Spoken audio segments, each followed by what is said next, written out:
A lot of people just sort of go, oh, he's showing us that other guy, and you'll see tonight just what Slater's all about. If you're a Zack Sabre Jr. fan, this is a much harder match than you thought this was going to be because of the unknown element of Liam Slater. I'm going to give a standing ovation, and this time it's for Liam Slater. Good job, Joe. Honor the great Kurt Angle. There'll never be another like him. Oh, hey, what the hell? Oh, come on. Yeah, that's making me sick. Henry with evil intentions. Hey, wait a minute. Yeah. Intervention here. Oh, hey! What the? Wait a minute! Helpless now. Oh my gosh! Alberto El Patron just got annihilated by these three men. I'm not a general manager. I'm a wrestler. I'm going to resign as the general manager of WhatCulture Pro Wrestling. I'm going to announce the guy who's going to replace me. Hold on, who's that? Who's that? What's that? Oh, my! Oh! Oh, it's Will Ospreay! Because you know Will Ospreay will take your championship away from you. They call me the history maker, Drew. Do you know what that means? That means I'm gonna make history. Now, I'm teaching you a bloody lesson. Nobody has messed with Drew Galloway more than Ospreay. I'm going into that match to headbutt you, knock that damn look off your face and break both your legs. And while you recover, if you're able to come back, you'll never be the same. Maybe you'll appreciate the opportunities you get in this business.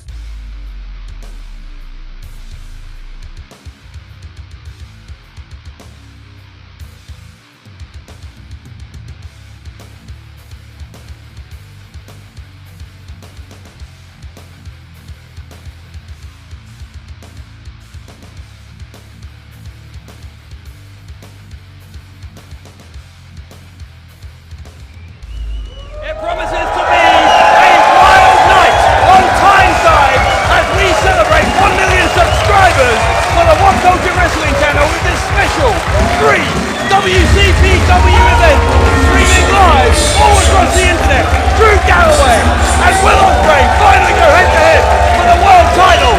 Who will leave Newcastle unscathed and who will leave with exit wounds? Dave Bradshaw here at ringside. I am pleased to be joined by Matt Striker. How are you? It's an exciting time to be a fan of WhatCulture Pro Wrestling.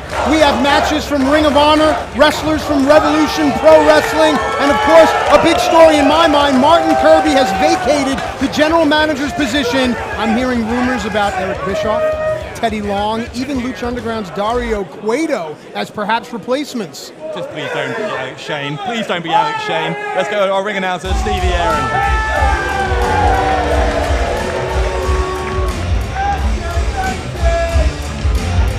Ladies and gentlemen, the opening contest of WCPW Exit Wounds is a tag team match set for one fall. Coming to the ring at this time, tall combined weight of 200 kilos. This is the team of Archer, Gracie, Prospects.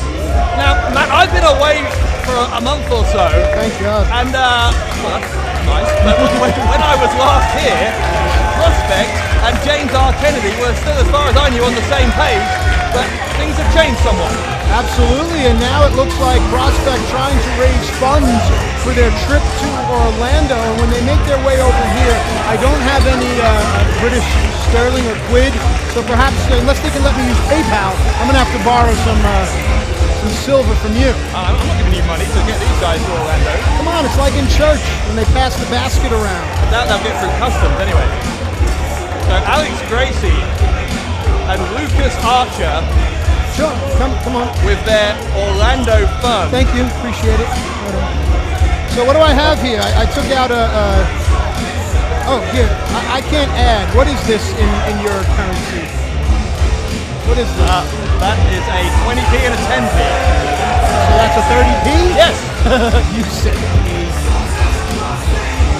Well, Archer and Gracie now out on their own, so to speak, and looking for revenge against one of the remaining Kennedy proteges, Drake, and the hired Gunn, the 13-year veteran from Bitburg, Germany, Bad Bones. This is going to be a real challenge for Archer and Gracie. Well, to Prospect's credit, they are trying to get to Orlando, and they're going to have to do it by winning matches, not just collecting money.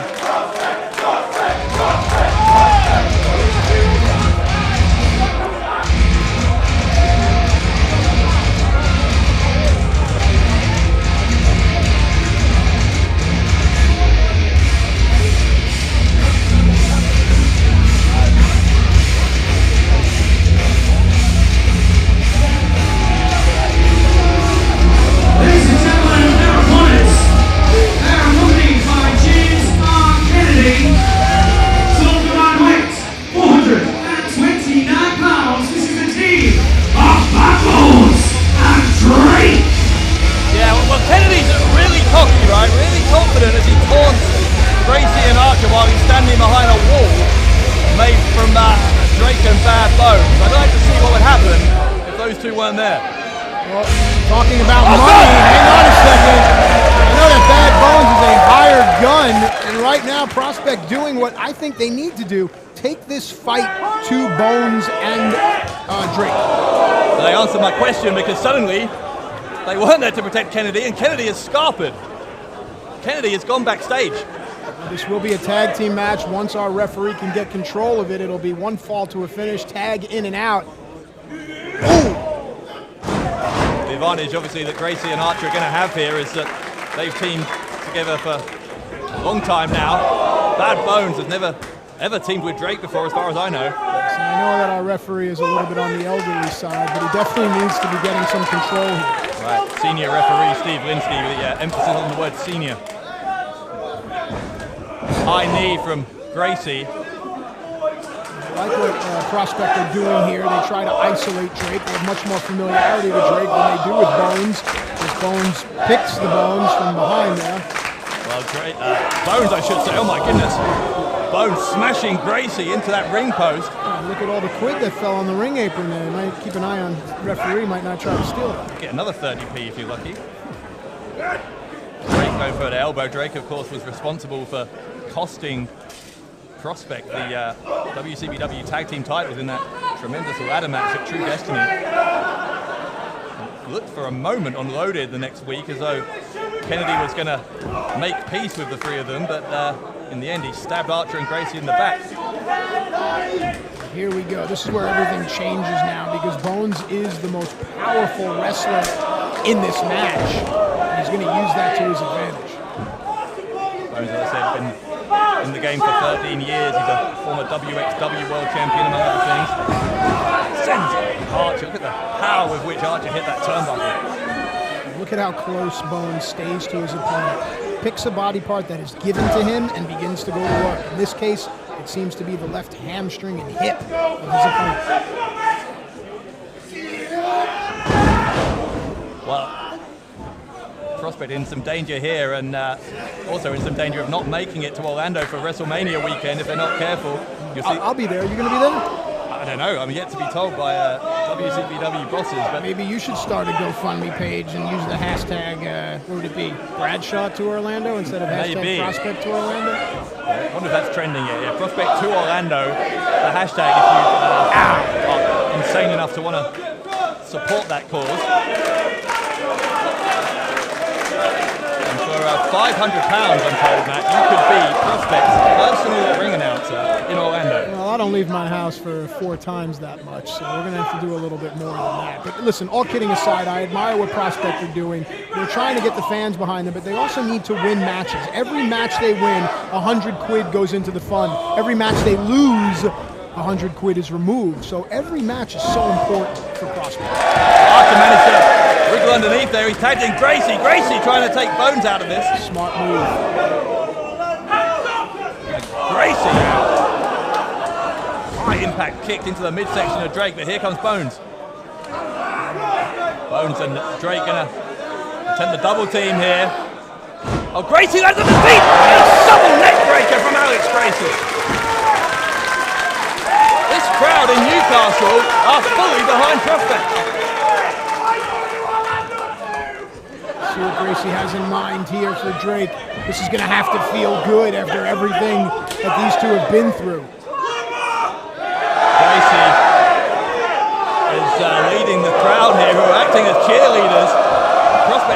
revenge on Drake.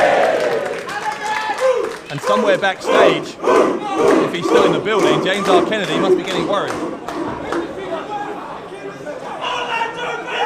Again, double team. Great tag team synergy from Prospect.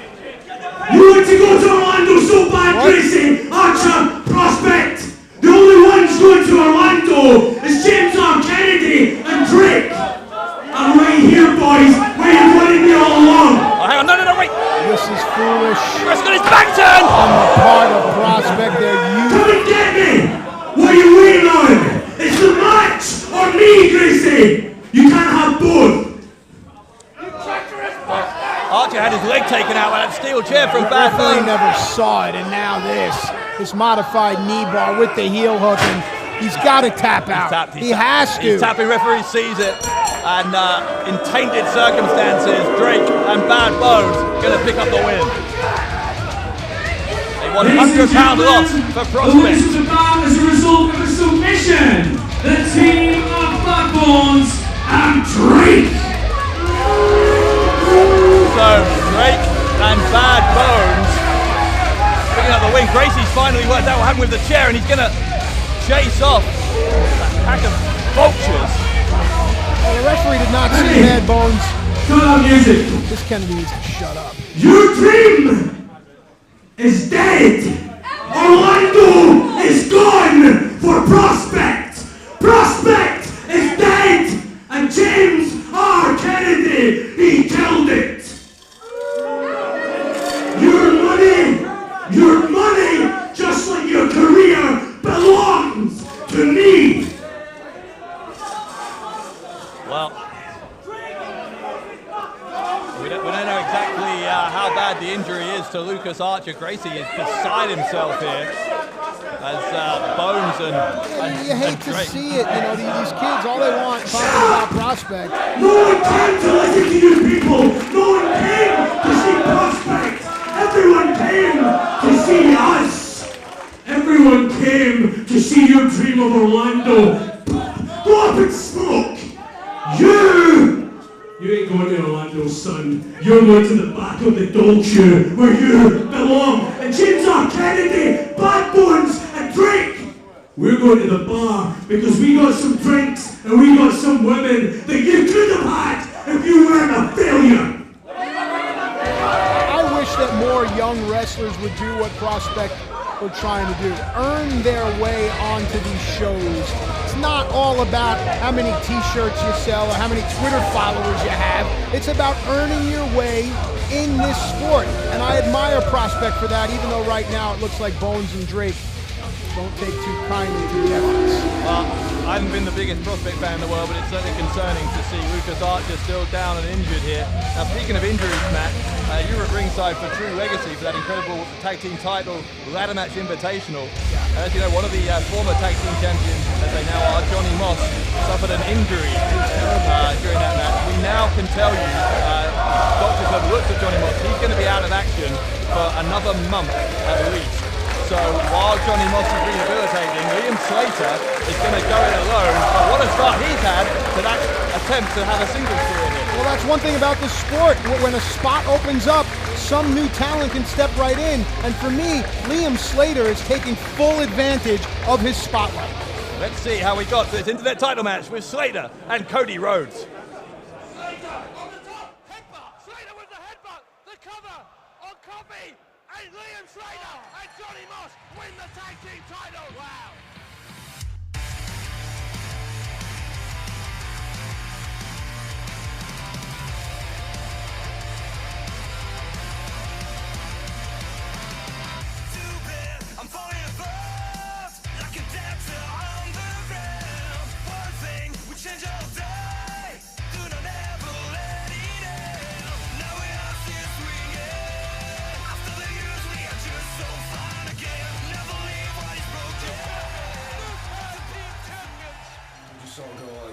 Johnny Moss and that other guy, but when I was sat with John, he said, don't sit back, don't let people take your spot, get out there and do some wrestling.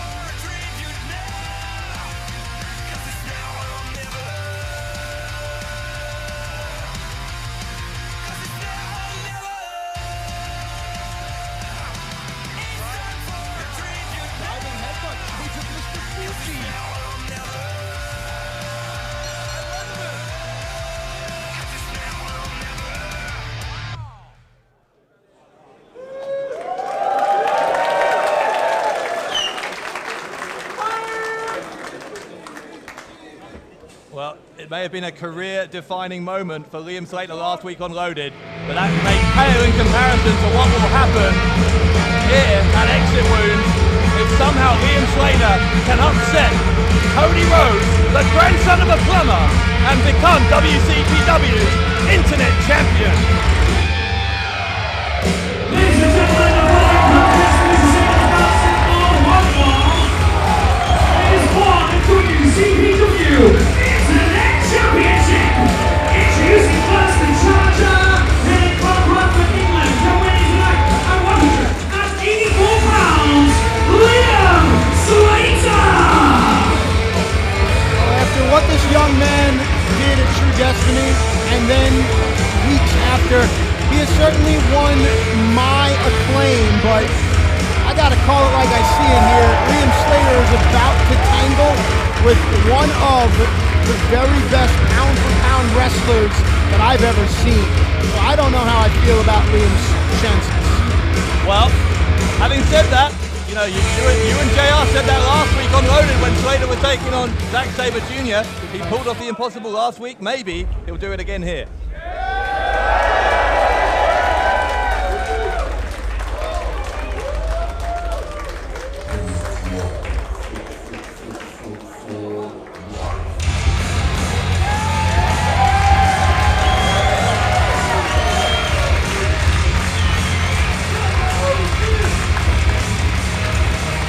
The tension begins to build.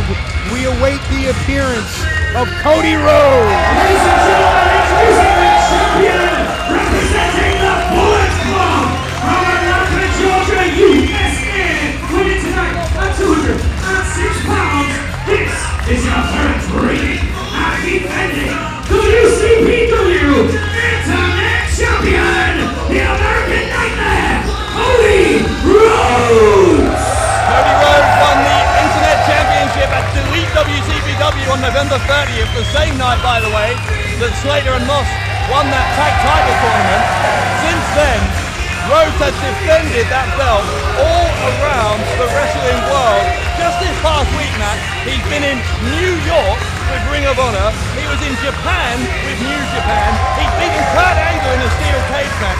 This is quite simply one of the hardest working men in professional wrestling. Now, forget what you know about Cody's lineage. His father, Dusty Rhodes, rest in peace Hall of Famer. His brother, Goldust.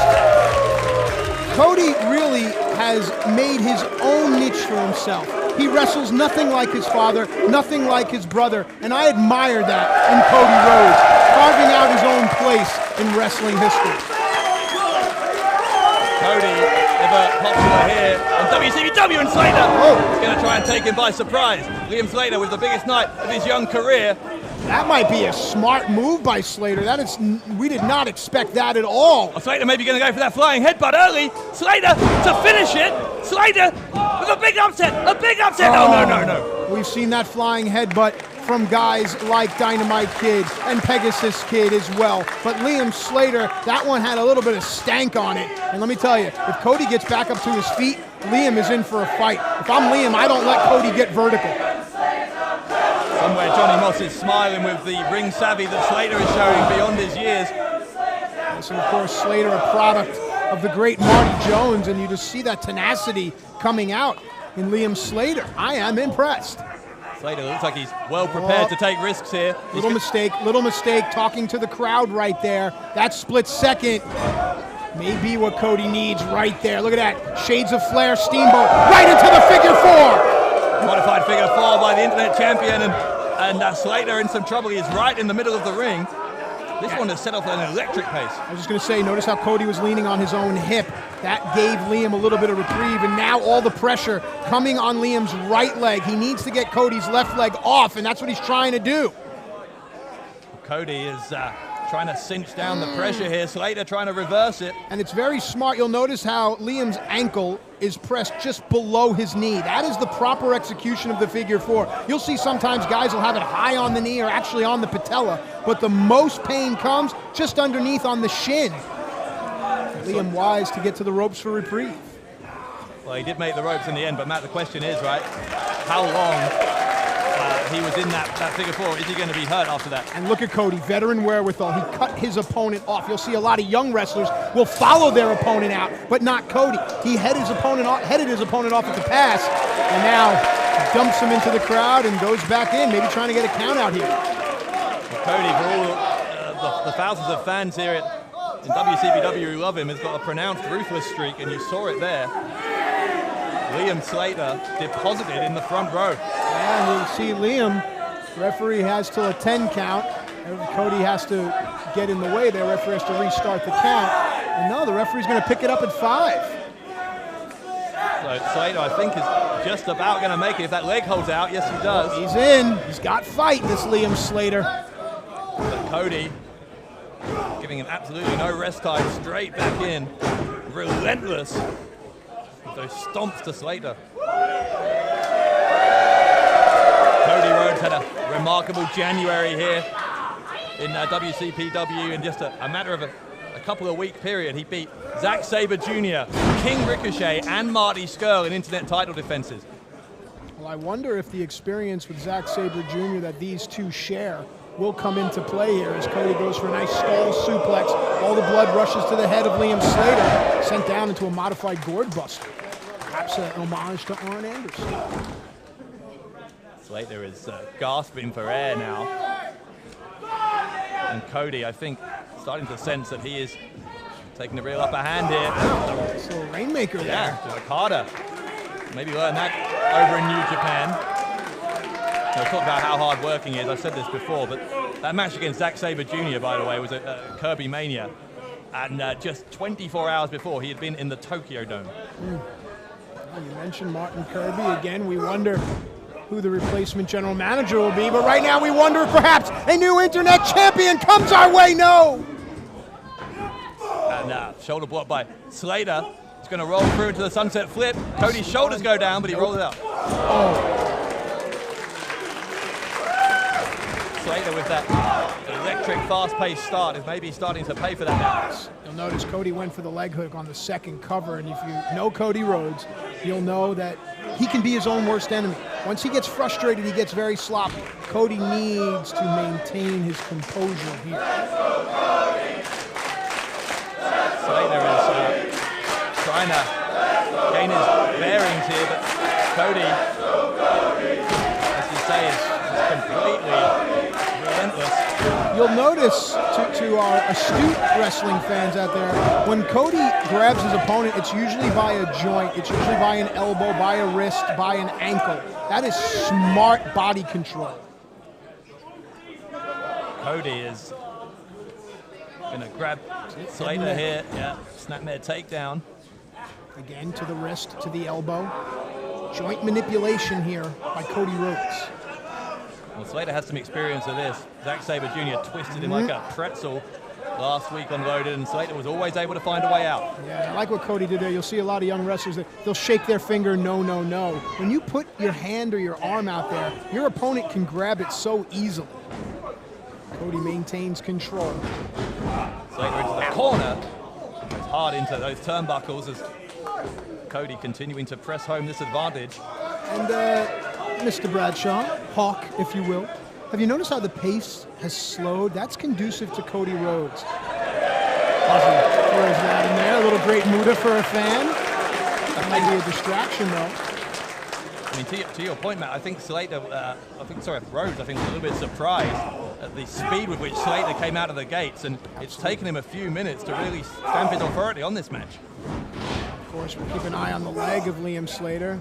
Seems to be okay as this match progresses. Adrenaline is a great drug. Slater with that missile drop kick, he's trying to get himself fired up here, drawing energy from the crowd.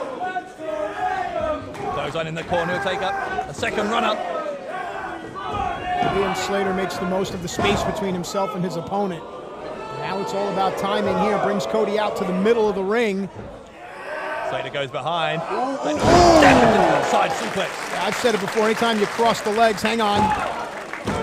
Wraps him You up. open up that hip socket, and Liam goes right to a single leg crab. And look at the extension of Cody's leg. If Liam can get a deeper bend on that, he can really put pressure on Cody's hamstring, knee, and lower lumbar region. Right, Slater needs to sit down on that though, because Cody was able to wriggle a little bit closer to the ropes there. Finally powers his way out. Little world of sport homage. Oh, beautiful disaster! Slater may be unconscious. If Cody can roll over and make the cover, then Cody's going to retain the internet title here in Newcastle. And look at the difference. Now Liam just gets his shoulders off the mat. Cody's shoulders were never on the mat. To me, that's the difference between a professional and one that is working his way up.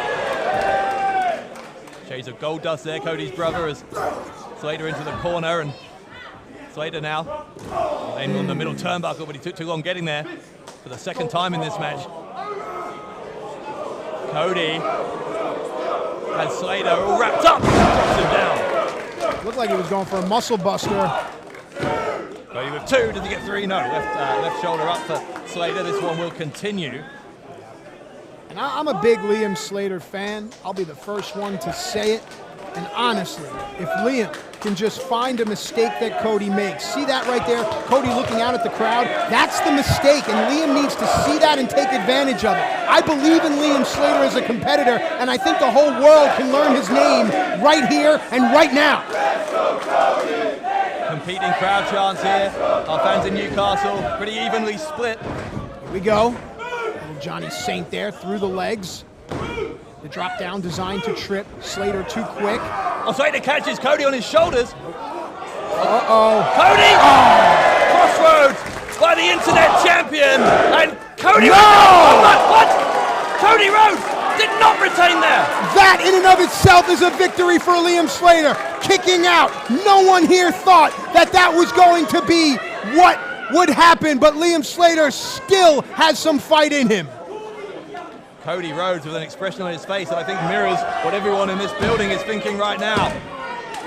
How on earth did Liam Slater find a way to kick out of the crossroads? Now Cody looking to build momentum here, trying to find a position of attack. Cody will go for that. Slater had to turn to face him. Yeah, Rhodes will go for that beautiful disaster. A mistake from Slater. Come on, kid. Slater landing awkwardly outside the ring. Not much padding out here either. As Cody is going to launch off the middle rope, the top rope, and takes out Slater. Cody had to go to the high-risk offense. It's a tip of the cap to what Liam Slater has been doing to Cody throughout this match, that Cody had to dig deep. Cody, I think, much like Zack Sabre Jr. before him, is surprised that this has been such a difficult outing for him, and that is all credit to Liam Slater. Cody, though, stalking his prey now. Look at Liam. Look at the fight in this young man. Here we go. Slater counters on the crossroads. And Slater trying to pick Rhodes. This could be an Alabama jam here. The homage to Bob Holly. Cody going to go for the cover. No! Slater's got the shoulders down. New champion. No.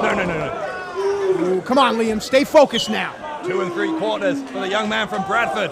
Hard forearm there. And if this turns into a slugfest, it definitely behooves Cody Rhodes. He has the height and weight advantage. Cody, uppercuts, and you're right, he's starting to gain the upper hand here. A slight notification that Cody switched from forearms to jabs. Liam was using European uppercuts. Now catches the backslide. Cody rolls through. And Slater picks him up. The powerbomb. Slater's going to go for that headbutt again. It didn't get it done earlier. Could it this time? Nobody home. And is that the end of this opportunity for Slater? Yes, it is. Cody Rhodes retains. What an effort from Slater. And still, WhatCulture Pro Wrestling Internet Champion, the American Nightmare, Cody Rhodes. Well, Cody Rhodes with a smirk on his face as he knows he stole one. Yeah, Liam did what Liam needed to do. He went to his coup de grace, that headbutt, and Cody moved out of the way and just used a basic wrestling pin, got the 1, 2, 3, but you best believe that while Cody Rhodes is still your internet champion, Liam Slater has earned the respect of the WhatCulture faithful. Well, Cody beckoning his fallen opponent back into the ring here. I like this. This looks like this is about respect. And that's what this sport is about and what it always will be about. Respect for your opponent inside the ring. Cody Rhodes. Come on. One of the great gentlemen in pro wrestling. Good for that. He's got a sense of humor. I'm going to stand once again for Liam Slater. Liam Slater, an incredible effort in a career that is only just getting started. He did not win championship gold on this night in Newcastle, but you've got to believe that day is coming, and it is coming soon. Cody Rhodes. Cody showing respect to the ring, to the title, to the fans, and to this great sport known as professional wrestling. What an ambassador for this company and for this industry is Cody Rhodes. And I think Cody has something to say here, asking for a microphone. He's earned it. Let's hear from our internet champion after a hard-fought victory against Liam Slater.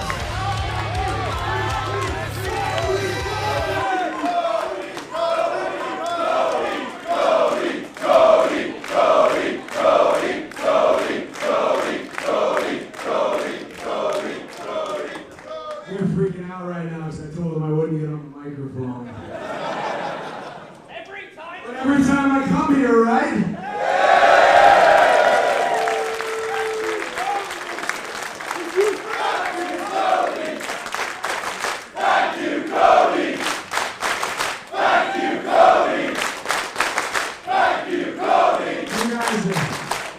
You thanked me enough. It's actually appropriate that I'm on the microphone because it's my turn to give you a thank you. It's my turn to show my gratitude. It's my turn. I mean, let's face it.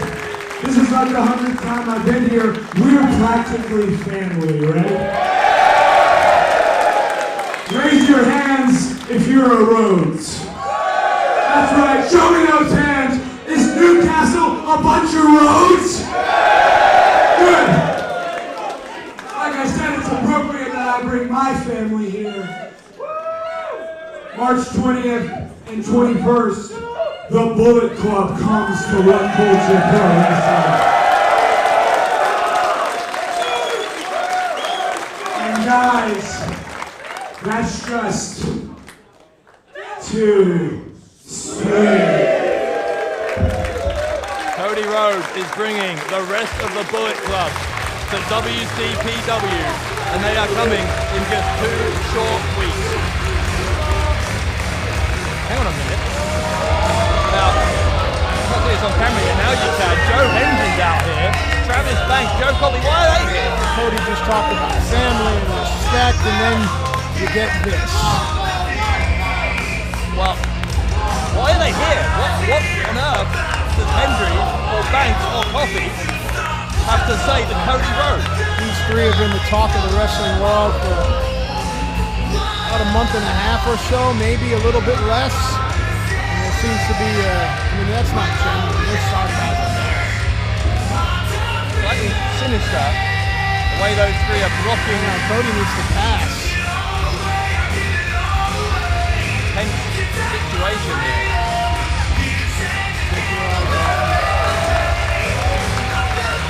Well, that was uncomfortable. Meanwhile, it looks like Hendry and co are going to join us here. This is not my running order, but apparently... I liked Joe Hendry, I really did. I liked Coffee, I liked Banks, but after what Hendry did to Kurt Angle, that to me that's blasphemous. You know, I owe my career to Kurt Angle, and for Hendry to epitomize the youth of this industry today, to just almost go into business for himself.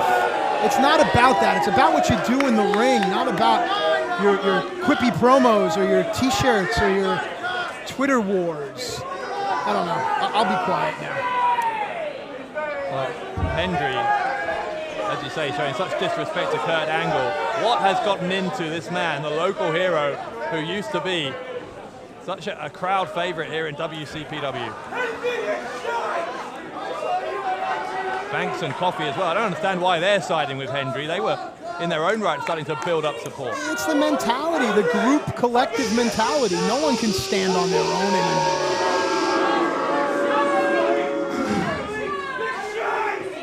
Soon you people are going to learn that when we talk, you listen. And the last time that you heard my voice, you'll remember that I told you that the torch wasn't passed, it was taken. It was taken from Kurt Angle. It was taken from Alberto El Patron. It was taken from anyone who stands in the way of our progress in this business. It stands in the way of our talent in this business. And it seems to me, guys, that I look around and something makes me uncomfortable about professional wrestling now. Something makes me uneasy because there's an ambience, there's an atmosphere going on, and I've thought about it, and we needed to do something. And it really starts with each and every single one of you people, you scumbags who come to see us. Now, let me explain that comment, because this is a new thing, because now, when you come to shows, you think you can say whatever you want.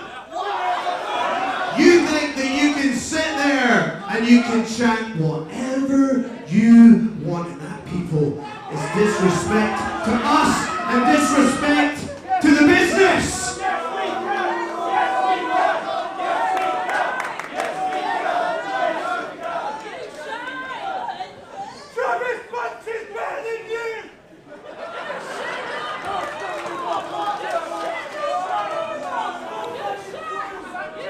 You people think that you can sit there and go, fight forever. You people think that you can sit there and go, wrestling, which is the one that I hate the most, because you sit there and you sarcastically chant at us, you disrespect our business, you disrespect the punishment that we put our bodies through. You've got no respect, and you've forgotten that there's a good reason why we stand in this ring with the power, with the control, and why you sit behind a barrier.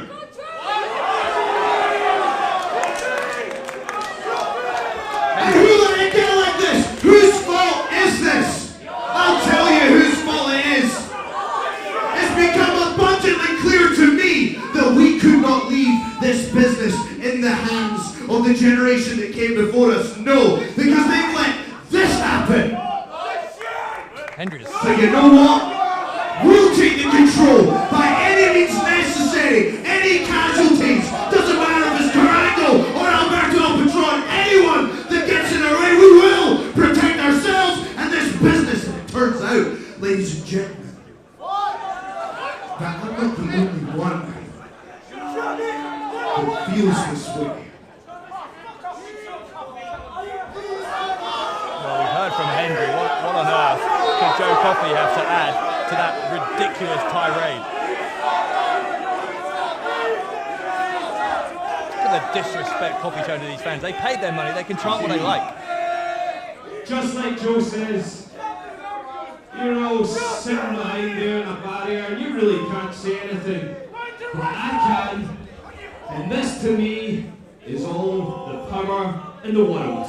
You see, in 2016,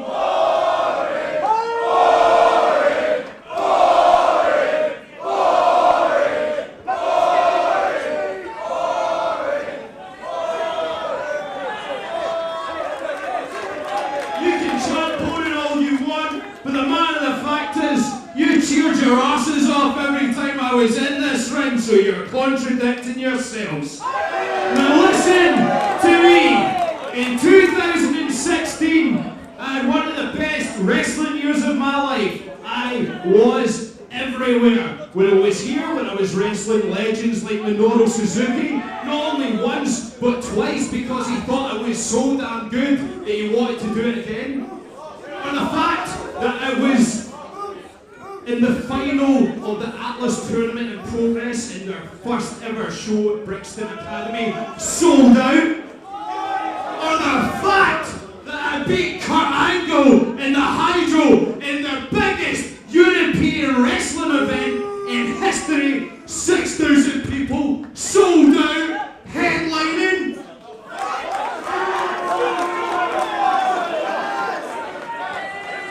You see, to me, prestige means a couple of things. It means respect, it means the money that comes with it, and it means my rightful place at the top of the card in this company. And recently, we've been disrespected by this company because you want to see all these Yankees coming over here because this is the hot place, because it's so good, and you bend over and you take anything that they're willing to give. He's talking about who, you know? I highly doubt that. They get the 5-star treatment when we're rolled into crappy little travel lodges.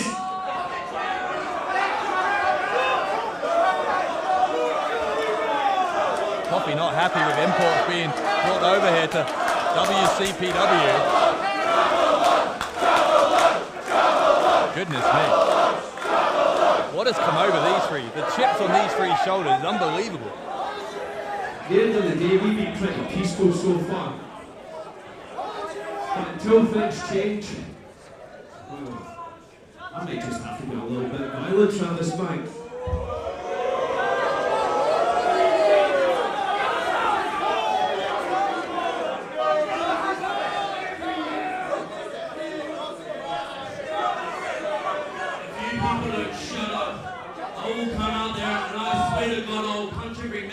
With a child in the face. Especially the children. It's funny that you boo me.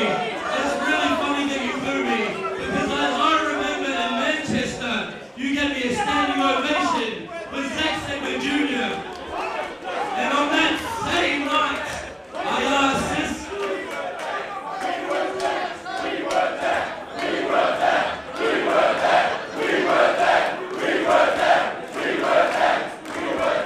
Yeah, but you all bought it on WhatCulture Extra like a bunch of idiots, didn't you?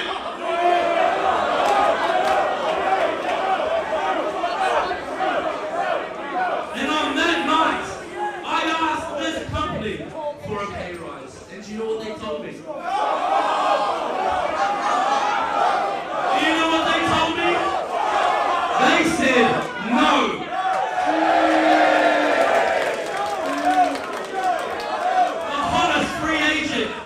In the world! And they said I wasn't worth it. So you know what? I may as well go to Orlando with Pete Dunne because this company fucking sucks. Well, we apologise for the language. You know what this company wanted to do with me? They wanted to team me with Doug Williams because we looked similar. They wanted me to call him Dad.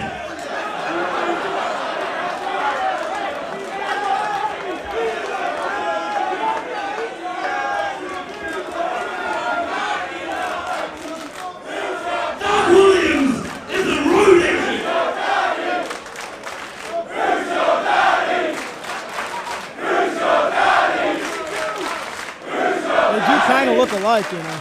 This crowd getting under the skin of Travis Banks. There he is. Doug, you ring the bell. You're a bell ringer. That's what you do.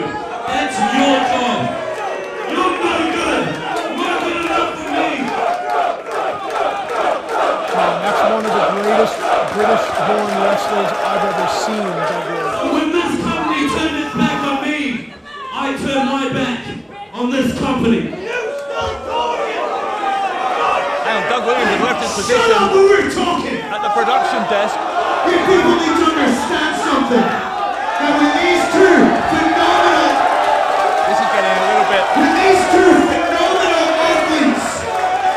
Hey, that was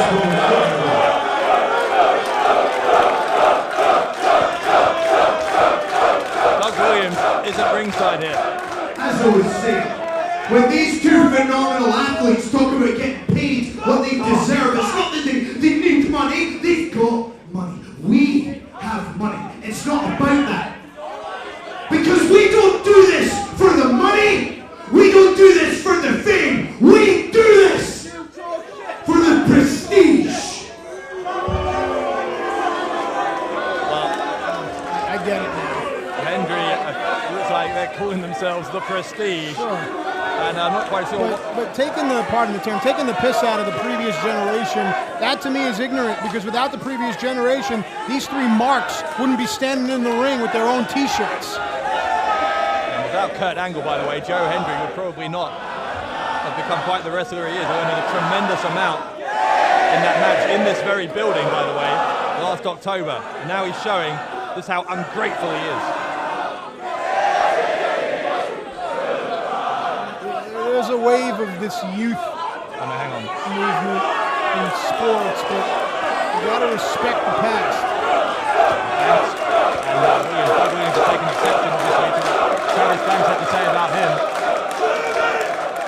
Utter disrespect. Oh my goodness! What? Travis Banks! Banks is unloading here on Matt. Hang on, well, Matt striking. Matt!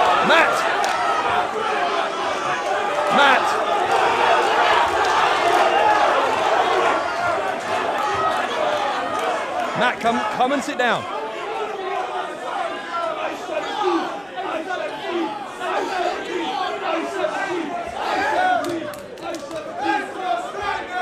Clearly this is, we apologize, we got out of any kind of control.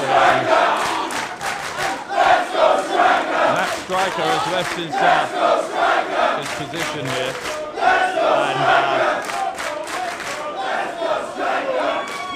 And they're not worth it. Come sit down. Matt.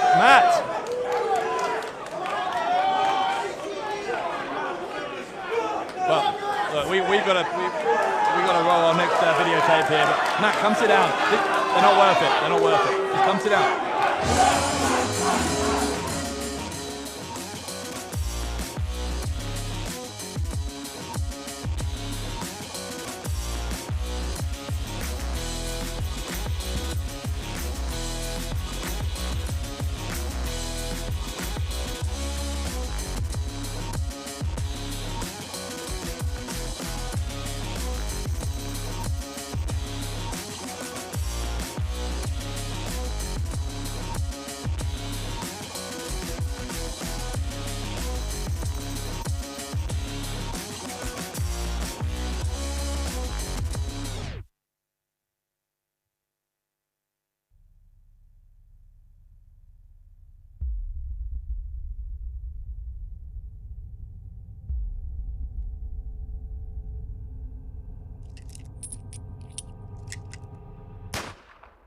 Bullet Club for life.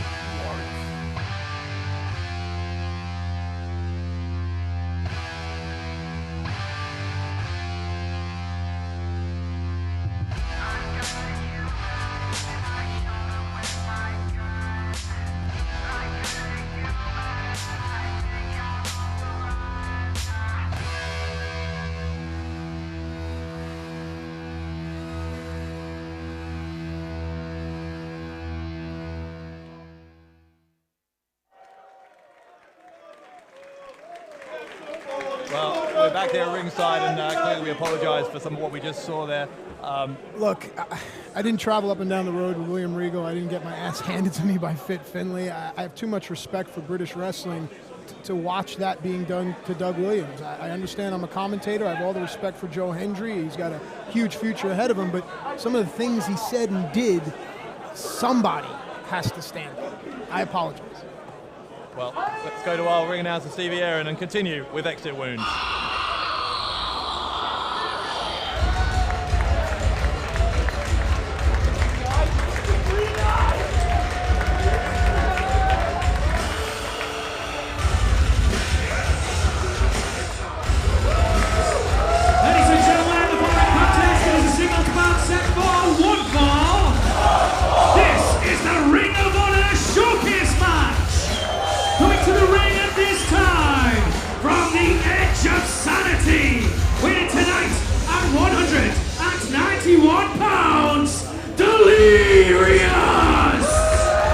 We're very proud to be having a Ring of Honor showcase match as part of Exit Wounds. And you're looking at Delirious, a veteran of Ring of Honor, been part of that company for much of its 15-year history.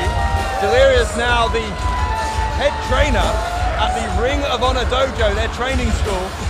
And goodness, he's gonna blow himself up on his entrance here. Goodness knows what he trains his students. This is exactly what I needed to get me back into the flow of things. Ring of Honor, a great world-renowned promotion, and Delirious certainly personifies his name. Going barefoot, Kevin Von Erich style. Unorthodox, unpredictable, to say the least. Delirious. Going to show you here a little bit of what Ring of Honor is all about. We are very pleased to host our friends in Ring of Honor here in Newcastle.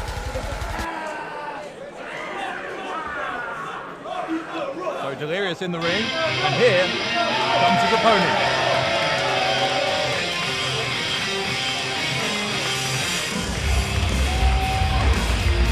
His opponents, hails from Milwaukee, Wisconsin, USA, weighing tonight at 210 pounds. This is the last real man, Silas Young. Silas Young calls himself the last real man in professional wrestling. I'm not sure I agree with that assessment, but he's certainly had a tremendous past year in Ring of Honor. Yeah, and he has arguably the greatest mustache in all of professional sports. I have a ton of respect for Silas Young. He's been around quite a bit. I have a ton of respect for Delirious as well as the entire Ring of Honor locker room. They have strong ties to the Bullet Club that we'll be seeing here in a couple of weeks. This match is going to be fantastic. Young with a big win over Yushin Thunder Liger, the last Ring of Honor pay-per-view final battle to close out 2016. Also had a tremendous war with Katsuya Shibata. I probably didn't pronounce that right. That's okay. They'll take the piss out of you whether you say the name right or not. Trust me on that one. So anyway, Shibata was victorious on that day at Death Before Dishonor back in August, but Silas Young really leaving his footprint in the pro wrestling world during 2016. I've been a Ring of Honor fan since the days of Low-Key and Xavier, the American Dragon, CM Punk, Samoa Joe, and Ring of Honor has certainly carried the torch for honor in our sport. That's obviously a far cry from what we just saw before with, I guess, the group calling themselves Prestige now. Yeah, night and day. Well, if you're following this at home, you want to comment on social media, the hashtag is WCPW ROH. Love to hear what you think of this historic showcase match for Ring of Honor here on a WCPW broadcast. Once again, thank you for joining us. We are celebrating 1 million subscribers to WhatCulture Wrestling tonight here at Exit Wounds with this free event. We know we've got fans listening and watching in from all around the world. Now you see what this is? This is tension. This is where emotions build. And now, let the wrestling begin. Or the rolling to the floor and running around like a crazy man. Goodness me, this is, I don't find a word for this, unique. Well, Delirious is a ball of energy. A lot of athletes and performers like to really get themselves going before they get involved in a fight. Understand, that's what this is. This is a fight, and you have to get your heart beating in order to dive right in. Polar opposites of Delirious and Silas Young. Looks like Silas has a microphone. Let's hear what the last real man has to say. I've heard before that wrestling fans are the lowest common denominator of humanity. No argument here. But I was hoping to give you people a little benefit of the doubt. But all it takes is some moron here that's too stupid to even put on a pair of shoes to start grunting and groaning.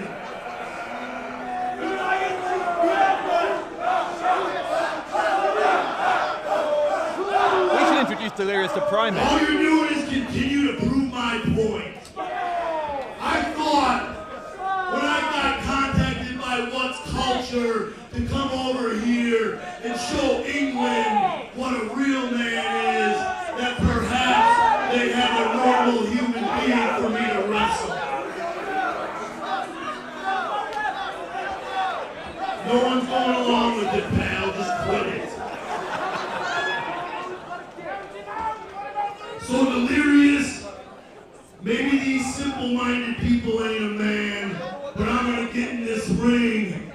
going to extend my hand for a handshake, and I'm hoping that maybe you are a man, and you'll shake my hand and look me in the eyes, knowing damn well you're going to get your ass beat tonight. Strong words from Silas Young. I'm not sure Delirious understood a word he just said.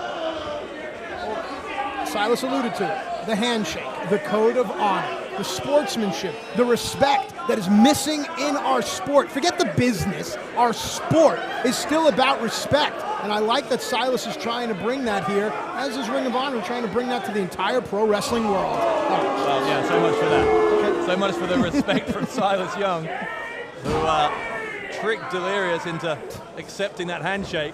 Yes, and it looks like the bell has already sounded, so this match is official. Here we go. I'm not sure all the bells have been ringing inside Delirious's head for a long time. I was going to say, they're ringing in my head after what happened with Henry, but here we go. Don't give it another thought, it's not worth it. No one else's. Silas Young, look at this, repeatedly ramming the head of Delirious. Well, hang on, Delirious is continuing to do that after Young has stopped. That's how he got his name, folks. If you were a comic book, this would be issue number 1, Origin of Delirious. Well, whatever brain cells were left may have just been killed off. Hey now. Delirious grabbing the arm there. Well, we got some breaking news here. On March the 20th, we're being told at Bulletproof it's going to be Adam Cole versus Zack Sabre Jr. for the Ring of Honor World title. Is that official? I'm literally signed. just being told that in my headset right now. That's fantastic. That's on my Aunt Joelle's birthday, but I'm going to do my best to be here March 20th. I believe it's a day right before spring. It is. Hope springs eternal here. And of course, on March 21st, the first day of spring, is the English qualifiers of the Pro Wrestling World Cup. We'll tell you more about that a little later on as well. Delirious has Silas hooked up here. Might be going for a Shiki Baba, I will humble you, break your back. Well, Delirious rubbing his hands in the face of Silas Young. That's after he licked his hands. You missed that part. I didn't miss it. I chose not to comment on it. This is such a dichotomy of two personalities. Cue the Benny Hill music, because the chase is on. Where's Delirious going? Where's that little old bald guy? Remember him? You watch Benny Hill, or you no, too young? Before my time. Right on, moving on. Well, I'm sure someone will tweet me with a Benny Hill reference. Silas is looking. Delirious has come out the other side here. And Young hasn't seen him. Delirious may be smarter than he looks, because here he comes. Ooh. Drop kick. Barefoot fungi to the face. Imagine he has a broken toe. That must be painful. Getting over that news that Adam Cole, Zack Sabre Jr. on the 20th, 2 weeks from today. That'll be big. Ooh. Delirious runs off the apron, rolls through, and he gets dropped on his spine. Now everything changes here. It's great to see these two guys competing, showing the best of Ring of Honor, and we are certainly very excited at this blossoming relationship there is between Ring of Honor and WCPW. As well you should be. Ring of Honor always showcases some of the finest pure wrestling, although one of the commentators isn't necessarily one of my favorite people, but we'll leave that for another day. What do you think of Alex Shane, by the way? Who? Good. No, nice fella. Really? Absolutely. Listen, Johnny Rods, my trainer, taught me, you leave someone how you found them. Okay, Alex Shane did nothing wrong to me. I know a lot of our fans don't care for him. But again, I take people on face value. Until you offend me directly, I'm not going to share in the opinions of the community. Well, Silas Young unloading here on Delirious. Trust me, if you spend as long with Alex Shane, you would change your opinion. I promise you. Well, let's talk more about the match and less about someone that's not here, as Silas stays closer to his smaller, quicker opponent. I like how Silas cuts the ring off and now rains heavy blows down onto the cloaked skull of Delirious. Delirious is in some danger here as Silas Young repeatedly trying to nice little hip attack there. Press home that advantage. Delirious, as Delirious was on the hunt for some type of offense. Delirious goes hard into the turnbuckle.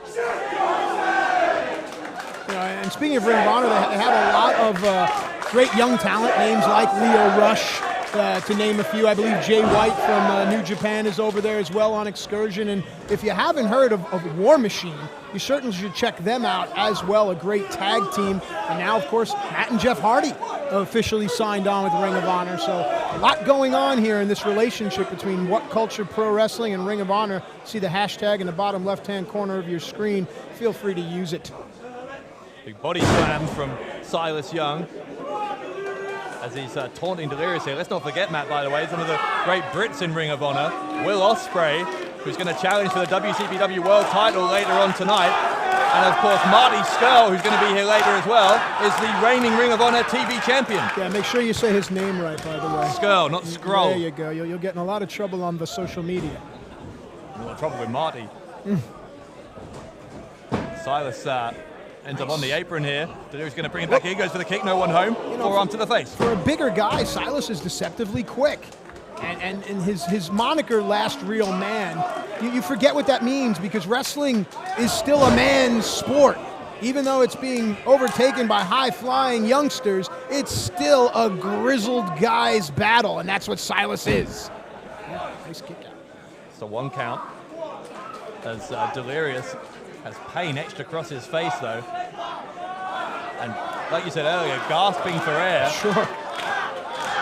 A sign for sure that you're in some trouble. And to your point, Silas, very astute. Notice that Delirious was gasping for air. Drop the knee right between the shoulder blades. That forces you to inhale and then bang, right into the rear chin lock. And that is what Delirious is going through right now, trying to catch his breath. Mouth agape, Delirious on the ascension.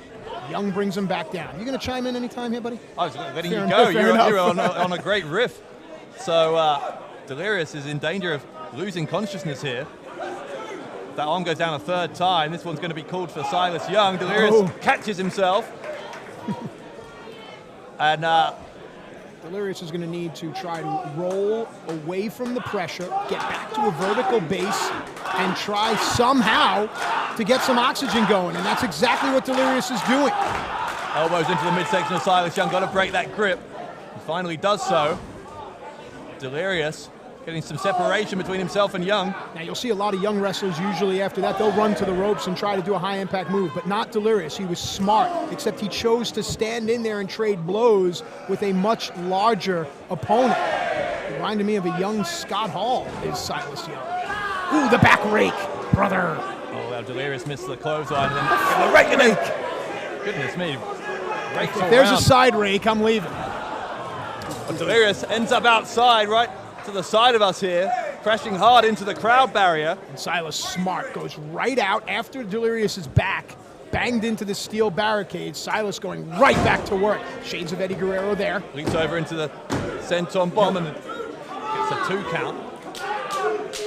And once again, Silas has been dominating. You've got to say the vast majority of this match. Delirious with some offense in there, but Silas Young, very impressive. Yeah, all the high-impact stuff, all the dirty stuff has been in Silas's favor. A lot of the quick strikes and the cool moves have come from Delirious. At some point, something has to give, Mr. Bradshaw. Certainly does, and you've got to think, how long at this point can Delirious continue to withstand this sustained assault from the last real man, self-proclaimed, in professional wrestling? Smart to block, lower the center of gravity. It makes it harder on your opponent's lower back to lift you up. Delirious knew that, and Silas is trying to get Delirious back up. It's a moment to admonish the WhatCulture faithful. Again, nice block.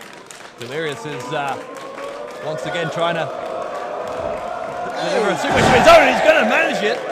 If you study physics, you'll know that Delirious used momentum right there, but Silas is up first. Delirious is still down. Silas has taken far less physical abuse than Delirious in this one so far. There's a snap suplex from Delirious, though, and maybe he is starting to find, at long last, a foothold in this one. It's a small note, but I see that Delirious is chewing gum. The great Masahiro Chono used to chew gum for his timing and his breathing. That's not gum, he's chewing his own tongue. No, jeez. Delirious with the forearms to the face of Silas Young, who counters here, sends Delirious to the ropes, goes for a clothesline. Delirious ducks, he'll go off the opposite ropes. Whoa! Delirious. Nice. Proving hard to catch. Well, that's good stuff, because most wrestlers are trained to to accept the momentum of an opponent coming off the ropes, and Delirious was able to change Silas's equilibrium, and now the young man is on his back. Delirious starting to get that blood flowing, sensing perhaps that he can take a victory from Young here. Drops him face first. And Delirious with a DDT. The skull bouncing off the canvas. That could do it, you know. No. Did it? No. Referee Steve Linsky says just 2. The DDT, a time-honored maneuver from names like Jake the Snake Roberts to Tommy Dreamer and now to Delirious, but only got a 2 count. Silas backing Delirious into a corner again. Boot goes up. I say boot, no boot. It's a bare foot. Silas Young with Delirious on his shoulders. Finley roll. Silas showed agility right there. That's impressive. Silas Young off the top. Whoa! Nice! Into the moonsault. God, he might have crushed his face. The cover. And did he? No. Oh man! It looked like Silas's knee may have crushed Delirious's jawbone. Well, he didn't get all of his body weight on the pin though, and that was what I think the only thing that allowed Delirious to get out of that. Nelson roll through. Shoulders are down. Could steal one, Delirious, but Silas Young finds a way out.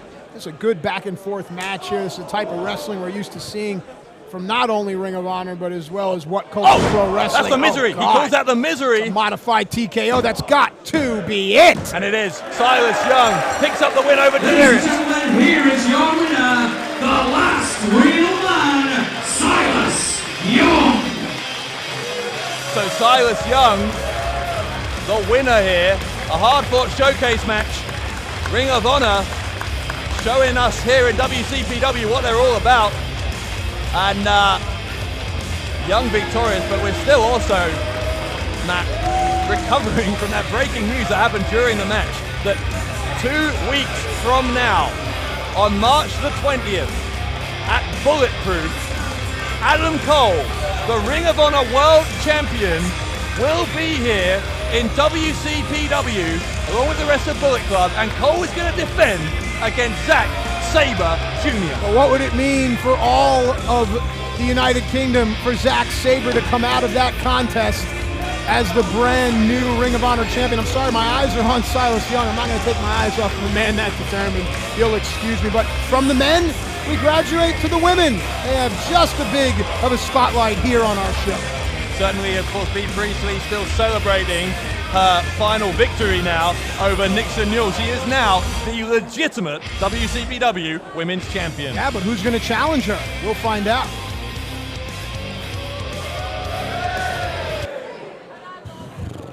Words.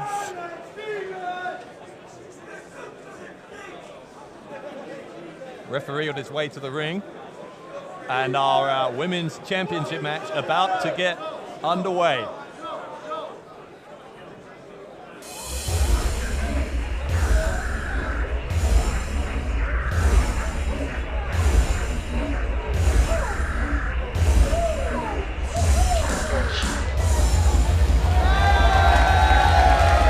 Ladies and gentlemen, the following contest set for one fall. It is for the WhatCulture Pro Wrestling Women's Championship. Introducing first the challenger from Glasgow, Scotland, representing the filthy generation. She puts the KLR in killer, Kaylee Ray. Kaylee Ray, one of the most well-traveled women in British wrestling. She's been competing for ICW, for PCW Southside, because she was part of TNA's second British boot camp as well. A more than worthy challenger for Bea Priestley, our new women's champion.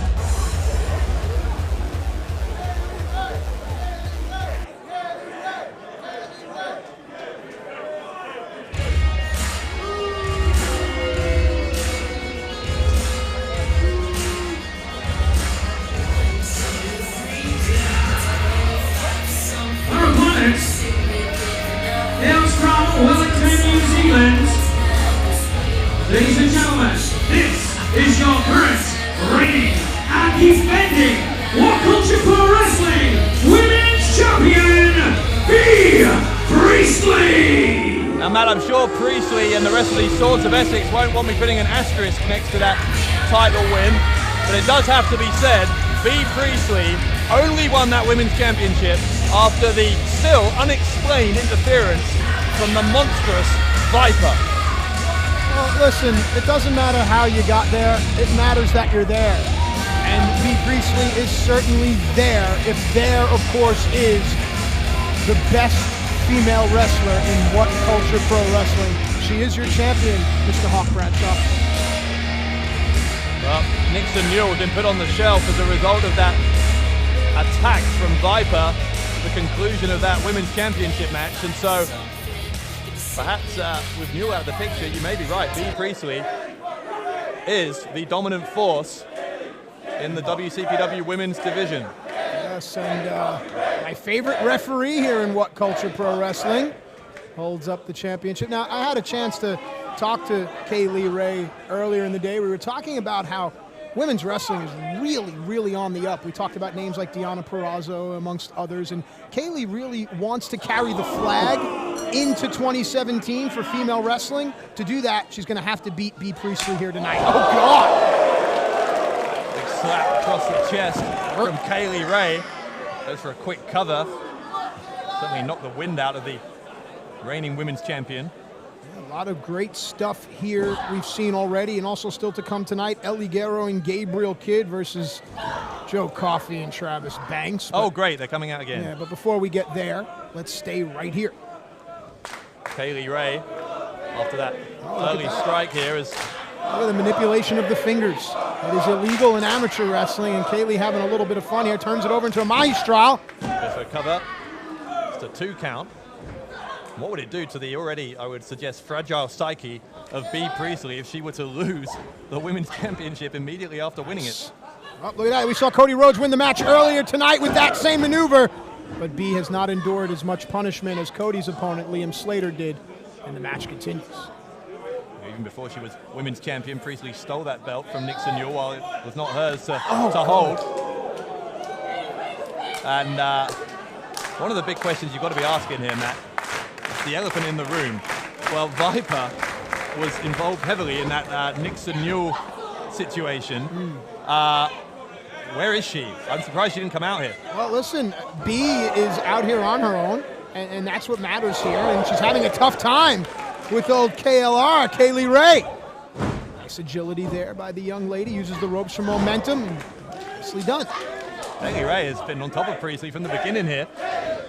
This seems like Kaylee Ray is a step ahead of Priestley. I was just going to say, great point there. Kaylee certainly seems to have a speed advantage. Goes for the cover. A little lax there. That right shoulder had no weight on it whatsoever. Come on, Kaylee, stay on your opponent now. Don't forget that you're in there with B. Priestley. Kaylee Ray needs to believe that she can win this women's title here, because she certainly can, but she's going to have to, as you say, go for a cover that's a little bit more emphatic than that. Smart by B. That's championship presence right there. First and foremost, she knows the title can't change hands on a count out, and it looks like B is trying to...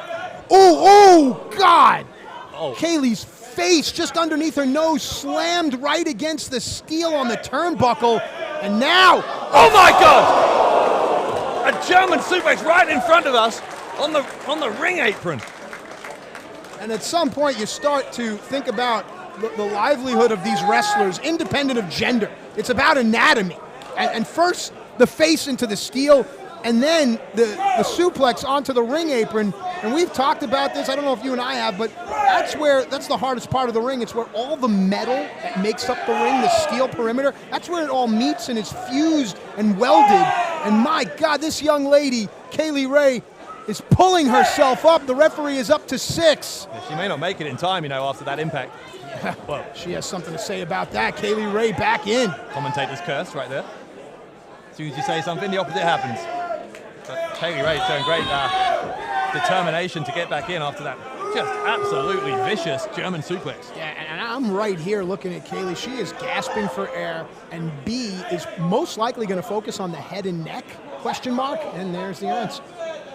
Priestley has finally been able to turn the tables in this one after that German suplex. Yeah, on the apron. And say what you want about B, but the mentality of the Swords of Essex are to, hang on.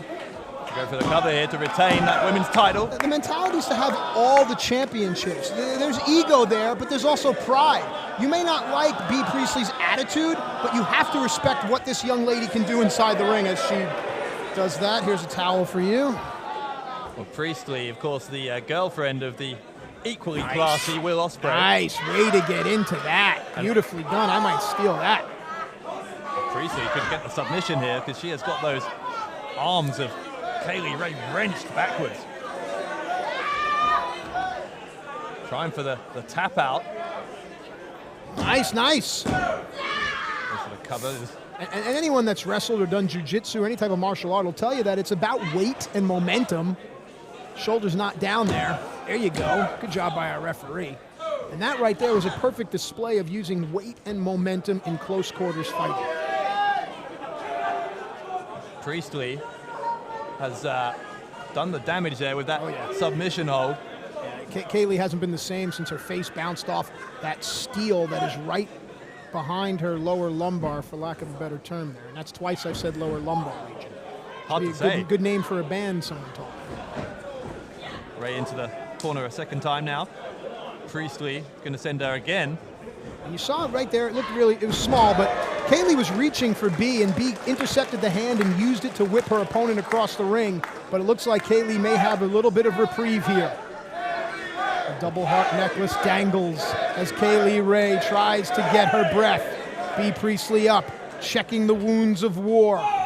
And the pressure really is on Kaylee Ray, and not only because she's the challenger, but because, as you mentioned earlier, Matt, this is such a competitive women's division right now that if she were to lose this title shot, she's going to go right to the back of the line. It could be months before she has another opportunity. That's a great point. Priestley into the corner, this time nobody home.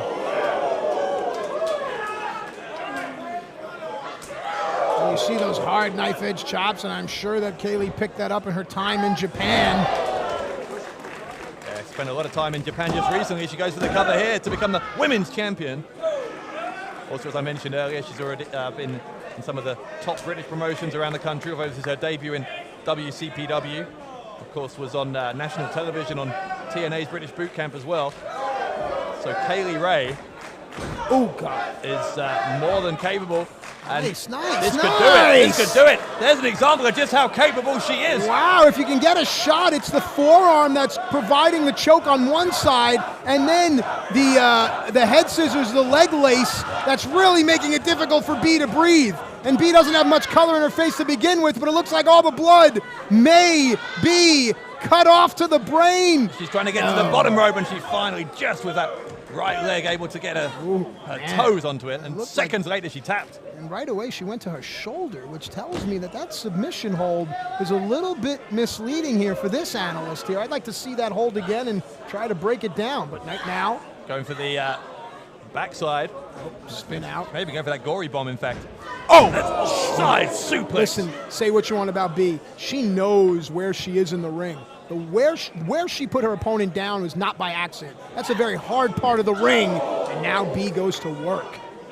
Hard part of the kneecap as well into the temple of Kaylee Ray as Priestley tries to retain and came within just a split second of doing so. And I'll tell you, first of all, as you see the imprints of Kaylee's hand on B's chest, Kaylee kicked out very slowly there. That seems to tell me that the gas tank is approaching E. The light is going on here. But perhaps this is what Kaylee needs. Rolls her opponent over.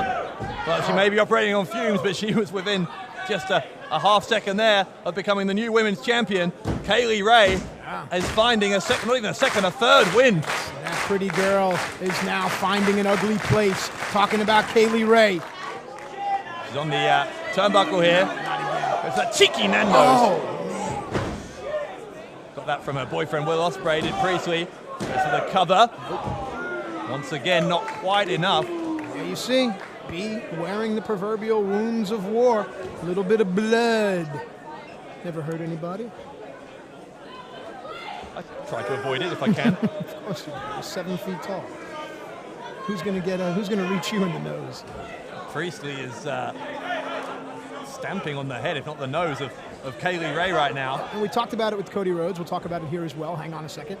Go for another cover, and she's gonna get two again. The manipulation of the joints, that tells me a good wrestler. And you'll notice where B grabs her opponent, by the neck, by the wrist, by the elbow. That's smart professional wrestling.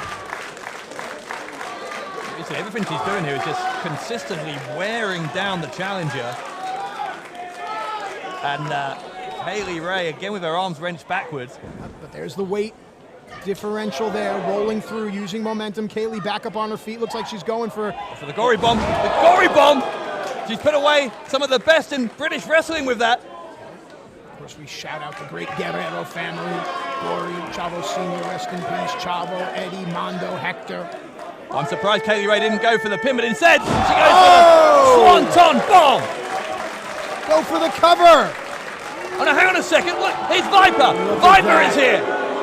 But we wondered why she didn't come out with Priestley. That's B's enforcer right there, and the referee is preoccupied.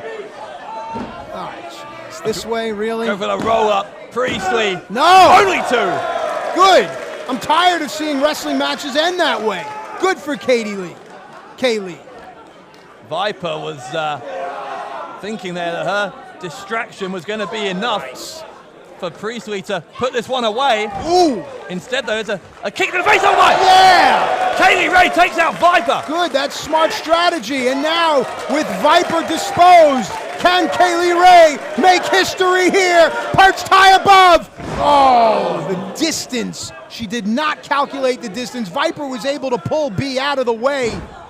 And again, Priestley goes for the cover. She's got it all wrapped up. And Priestley, with the help of Viper, retains. And still, WhatCulture Pro Wrestling Women's Champion, B. Priestley. Kaylee had her opponent set up to where I can only assume Kaylee wanted the back of her head and shoulders to nail her opponent. But that miscalculation was just enough for Viper to come in, pull B out of the way. The impact of missing the move disoriented Kaylee long enough for B. Priestley to take advantage and retain the WCPW Women's title. Well, we still don't know what the relationship is between Priestley and Viper.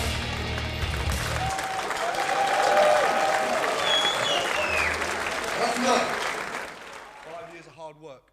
5 years of going up and down this beautiful country of mine. 5 years going over to the States and doing what I do best. 5 years is the thing that landed me over in Japan to become the history maker. Britain's only and the youngest ever. Best of the Super Juniors. Handpicked by Kazuchika Okada, the Rainmaker himself. And now I stand here, Newcastle in the main event, my first ever WhatCulture Pro Wrestling Championship match. And I stand against Drew Galloway. The chosen one. The words that were used by Vince McMahon to describe this human being. I don't look at you as a chosen one. I look at you as a fragile one. Because I know about the injury that Joe Connors gave you. One DDT and you're 2 inches away from breaking your neck. 2 inches! You've messed with the wrong guy, Drew. Because guess what? I am more deadly than Joe Connors ever could. I have all the motivation in the world to take that championship from you and hold all the power. I'm not taking your title, Drew. That's too easy. I want an accomplishment that no one's going to have. Just me. I want your career. And I'm going to take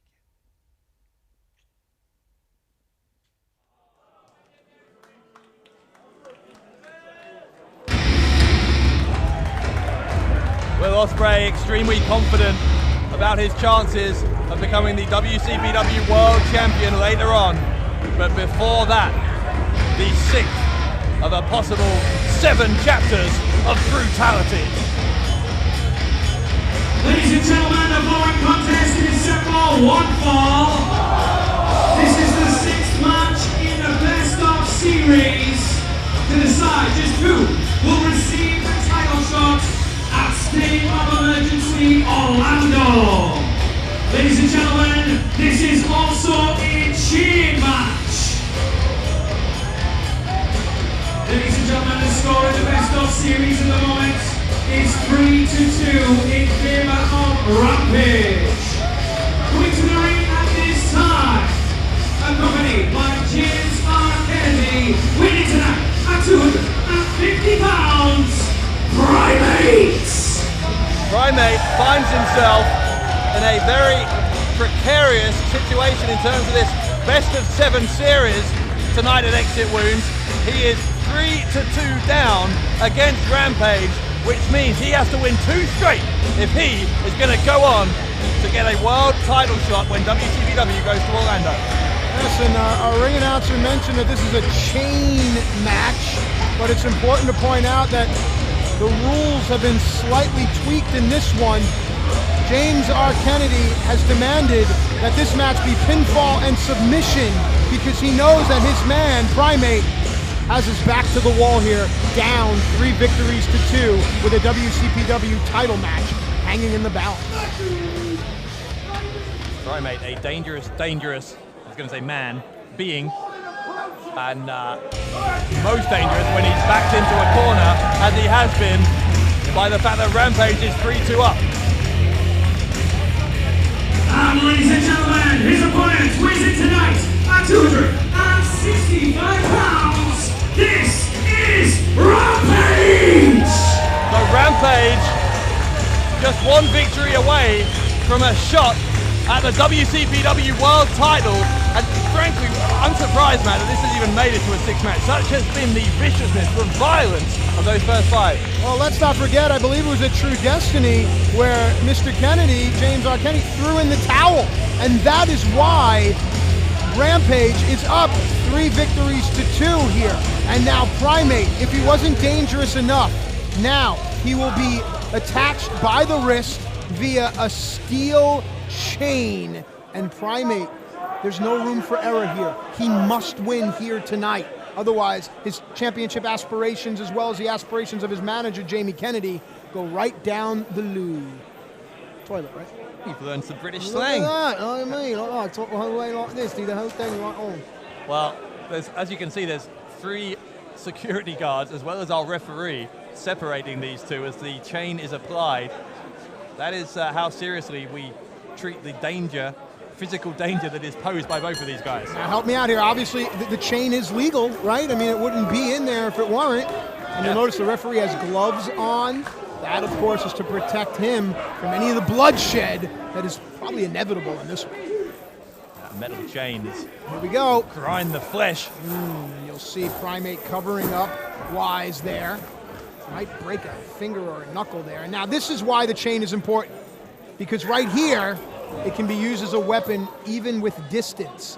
Most people will tell you any fighting style, depending on the distance, you can't really do much. Karate, maybe, kickboxing, fine. But in pro wrestling, you need proximity. Oh! Now hang on. Whoa! Primate has somehow managed to break that chain already. Well, so now Rampage is still attached to that chain. Yeah, but he's not attached to anything. Talking about Rampage. So, as you said, this is it's a pinfall or submission to end this. And the only thing I can think of here, though, is that Primate's, what is that called there that he had around his wrist? Amulet, whatever it was there. That was on his left hand. If Primate is right-handed, now he can use both hands to try to maximize the damage with the chain. You'll pardon my pauses. Oh, God. But I am way too close for comfort. That is right in front of us. As Rampage swinging that chain wildly. I think now Rampage has also detached himself from the chain. So now Primate's detached regardless. Yes, both fighters unfettered, but the chain still remains. This is effectively now a no-holds-barred match, and the chain can still legally be used, even though... Some of Rampage's sweat just landed on me, courtesy of Primate's elbow. These 2 have been just destroying each other since that first match in this best of 7. Oh my God! Yeah, well, this is Jamie Kennedy's 7 trials here, and let's not forget, through the brutality, what's at stake here? The WhatCulture Pro Wrestling Heavyweight Championship. It's currently held by Drew Galloway. He'll face Will Ospreay in a few short moments, and the winner may have to face one of these two in Orlando. Oh, well, God. I don't envy either Galloway or Ospreay. If either of these men are the challenger, and one of them will be, Primate has been taken out there by Rampage, who threw him with ferocity into the crowd Get barrier. a shot at James R. Kennedy. He seems to be beside himself here. And Rampage is searching under the ring for some more toys to play with. He's found a I chair. always marvel at what's underneath a professional wrestling ring. Leprechauns, chairs, tables, ladders. Oh, Kennedy getting involved. Kennedy stealing that. Oh my God! Goodness me. That German suplex nearly put Rampage through our table. Well, we talk about protecting our investments in the financial world, and James R. Kennedy certainly did just that. Primate's right eye seems to be starting to swell shut. He begins to paw at it. There seems to be a cut right on the eyelid. Any fans of boxing will tell you that blood starts to drip into the eye, and it makes it very difficult to see, especially from the right side. That means any attack that comes from Rampage's left hand will be cloaked, will not be able to be seen. So, a handicap, if you like, for Primate. And there you go, the headbutt right above the left eye. Rampage knows what he's doing when he's in a brawl like this, no doubt about that. You guys just had a huge prize fight here at the O2 in London. Wonder if Rampage and Primate will continue the festivities. Well, that ended up with a ruptured Achilles and a broken hand. We could have similar injuries in this fight. Rampage still in control here. He's already won a no-holds-barred match. He's won a chairs match and an I Quit match. As you mentioned earlier in this series, Primate won a lumberjack match and the boiler room brawl at Lights Out. Now this what was supposed to be a chain match. God knows what the decider will be if Primate wins this one.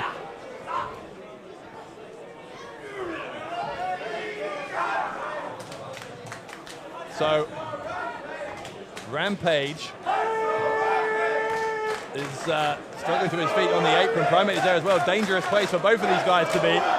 And it shows you to the entire locker room, to the entire wrestling world, how important the WCPW championship can be. Because once you even get into a title match, nonetheless win the championship, the whole world starts to talk about you. Oh my! Oh God! Pile driver on the apron! The pile driver in this no-holds-barred match, of course, perfectly legal, but it may have put an end to Primate's hopes of winning this series. Well, Rampage is going to have to get his opponent back into the ring. Rampage. Remember, pinfalls, submissions, there's no countouts, there's no disqualifications. Rampage has just picked up what was essentially the dead weight of Primate, and this could be the end. The best of 7 to end right here. No! 2.5 for Rampage, who yells in frustration as that left shoulder of Primate goes up. Gosh, I would not want to be in the shoes of whomever is going to be the new general manager here at WhatCulture, to have to just deal with the fallout of what this 6th stage or 7th trial, part of the 6th trial or 7th trial, will result in. Rampage again is looking under the ring. What on earth is he hoping to find this time? If I gave you one guess, what would it be? A table. This crowd in Newcastle love it. James R. Kennedy hates it, but Rampage has a table.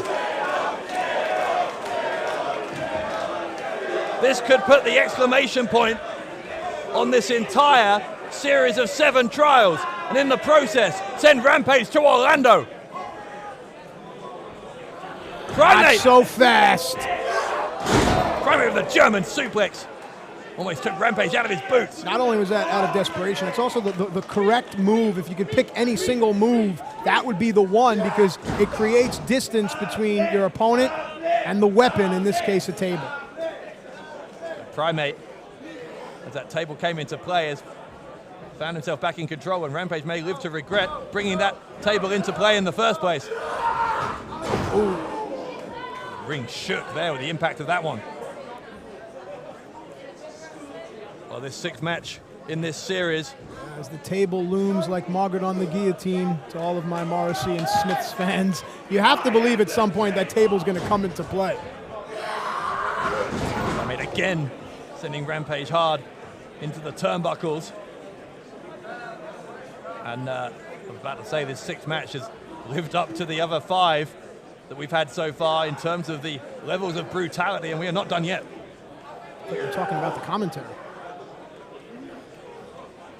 Rampage is deposited here on the top turnbuckle. Primate is looking for a way to end this. Of course, at this point, these two know each other so well. Kennedy's on the ring apron. Kennedy has a chair, and Kennedy into that left arm of Rampage. Yeah, a little limp-wristed on the swing there, Mr. Kennedy. Rampage with eyes ablaze as he stares a hole through James R. Kennedy. And the R in James R. Kennedy better stand for run. Kennedy is begging. He is pleading for his life. And Rampage showing mercy, at least on Kennedy. It might not be mercy, it might be wisdom, because Rampage knows. Oh, no, no, no. Oh, my God. Oh, my God. Say that his bread is buttered in the ring. Rampage just broke the table in half. And Primate, if he can make the cover, will tie this up at 3-all. What's Kennedy shouting some sort of instructions? Kennedy's saying finish this. Yeah, but Primate has to recombobulate himself. What does Primate have in mind here? Oh boy, I don't think Primate sees him. Now he does. Rampage. Spear! The spear will do it. Primate with the cover. No leg hook. No leg hook there. Crucial error. I think for 99.9% of the men in this world, Ooh, can we get a shot of the right ear of Rampage? Just above his ear is busted open. Oh, man, you think Roddy Piper, Greg Valentine from Starrcade, I believe it was 83. If that ear starts to hang off, equilibrium, hearing loss, maybe even the end of Rampage's career. This has been threatening to be a career shortener since the very first match in this series. Here comes Primate again. Nope. Oh, he's caught! He's caught! Pile driver! Oh, he held on to it. The cover by Rampage! And Rampage wins the 7th trial! The winner of the match! And the winner of the series, 4-2, winning the title shot at State of Emergency in Orlando, Rampage! April the 1st in Orlando, Florida, Rampage will get a shot at the WCPW Championship after the most hellacious best of 7 trials that we could ever have hoped to see. By the time we go off the air tonight, we will know the championship match for that date. But right now, the question for me is Rampage's ear as well as his left arm is held right by his side. Whomever comes out of our main event tonight between Ospreay and Galloway will certainly have their eyes on this man. Rampage is headed for a date with destiny against the WCPW champion. Nobody wants to hear any more talking. As time will. All the bravado, the cocky smile, the sneak attacks, it all ends tonight. We've both traveled all the way across the world back to home soil. And one thing is going to happen and one thing only. Violence. Well, Ospreay, you are fucked.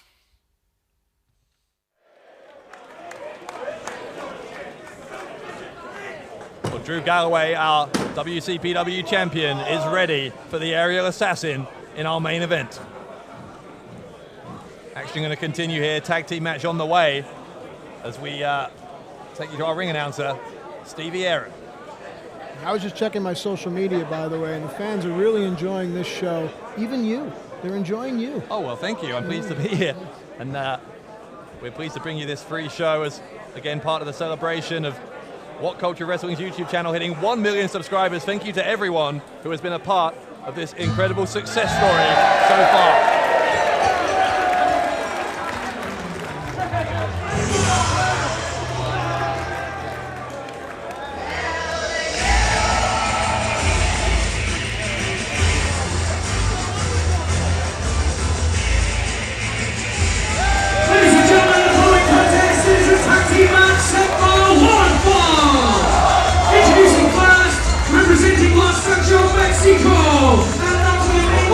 Oh, God.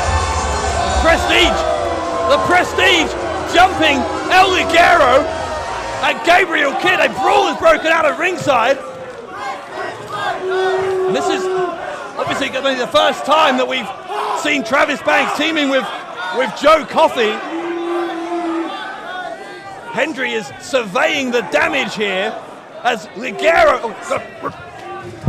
Before we do anything, I want a word with you. I'm just going to butt in because you pride yourself on being a professional, don't you? And if you're a professional, fucking hand on my face. If you're a professional, you'll do your job.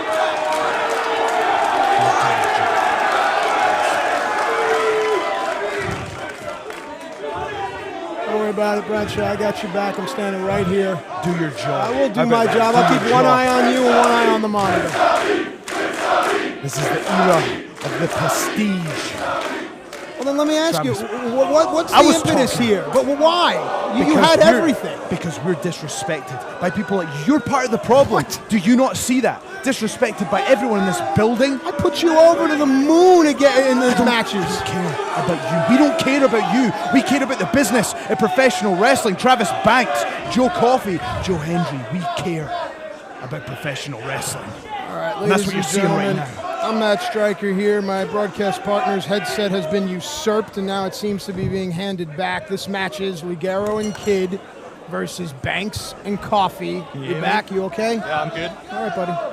Well, and you'll pardon my language there, folks. Born and raised in Queens, New York, and sometimes it still comes out of me. Travis Banks, meanwhile, has taken control against El Ligero as Hendry's still lurking. I really like the team of Ligero and Kidd. They came so close to becoming tag team champions in that hellacious ladder match that I just think every time they compete in the ring, they're just one step closer to greatness. And Prestige talking about, respecting the business, brother, and all this other stuff. I mean, I get it, but there's better ways to do it. Coffey will send Ligero to the ropes, picks him up, catches him, power slam by Coffey. You can't do your job, Bowell. Did you not see the power from Joe Coffey here? He is an unbelievable athlete, as is Travis Banks. We are going to destroy whoever is in our path, especially him over there with that funny T-shirt that he's wearing. Well, the T-shirt says local wanker, and it's a play on you being called the local hero. These fans stood behind you. Don't you swear in my presence. I swear I'm reading his T-shirt, bro. Meanwhile, back to the power of Joe Coffey here. Rip it off!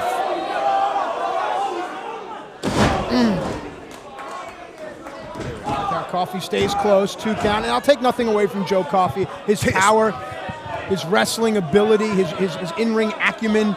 This young man, Joe Coffey, really has a bright future ahead of him, but as in life, it's about your attitude. Well, the attitude of these three in Prestige is just sickening. Absolutely beyond the pale. Hendry and Coffey and Banks. And the thing is that individually these three are fantastic wrestlers. Collectively, they're tossers, but hang on, cover here.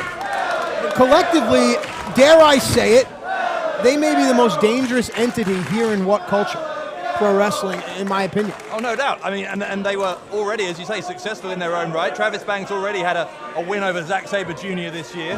Joe Coffey already had wins over Doug Williams, over BT Gunn, over Drake. I just don't understand where this chip on these two shoulders come from that's led them to join Hendry. Back to the wrestling here. Coffey has a weight advantage on Ligero, and he's using it right now, the real chin lock, applying the pressure. You can see the space between Ligero's chin and Coffey's bicep, and Coffey felt it and began to turn the hold around here. Has a handful of those Liger horns. Let's see what Ligero can do. Ligero fights his way out of that. He'll go to the ropes, and Coffey with the running back elbow. Man, Joe Coffey reminds me of names like Buzz Sawyer, those hard-hitting wrestlers of the 80s. Now the gut-wrench suplex. The power of the Iron Man. Oh, wow, right onto the ribs. Simply depositing Ligero. You'll notice that Coffey gives his opponent no reprieve. The minute he's slammed down, he's brought right back up, right into the corner. Take nothing away. This is good tag team wrestling here by Banks and Coffey. Kiwi buzzsaw. Travis Banks continuing his assault on Ligero.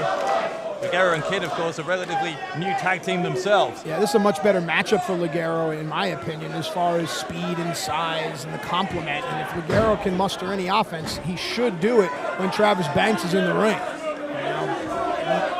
Again, smart tag team wrestling. Yeah, Banks getting it off. Hang on a second, bro. Sorry to interrupt, but just to reiterate, we cover couldn't here. Do not speak when I'm What speaking. do you mean? He's going for a cover. It's my job. Do your thing. Go. We could not leave the business of professional wrestling in the hands of the previous generation. People like you, Matt Striker. We needed to take this into our own hands, and that's exactly what we are doing. All right. The minute you realize that it's a sport and not a business, you'll be better off. Why don't you go sell T-shirts you would instead? know, you would know, wouldn't you? Okay.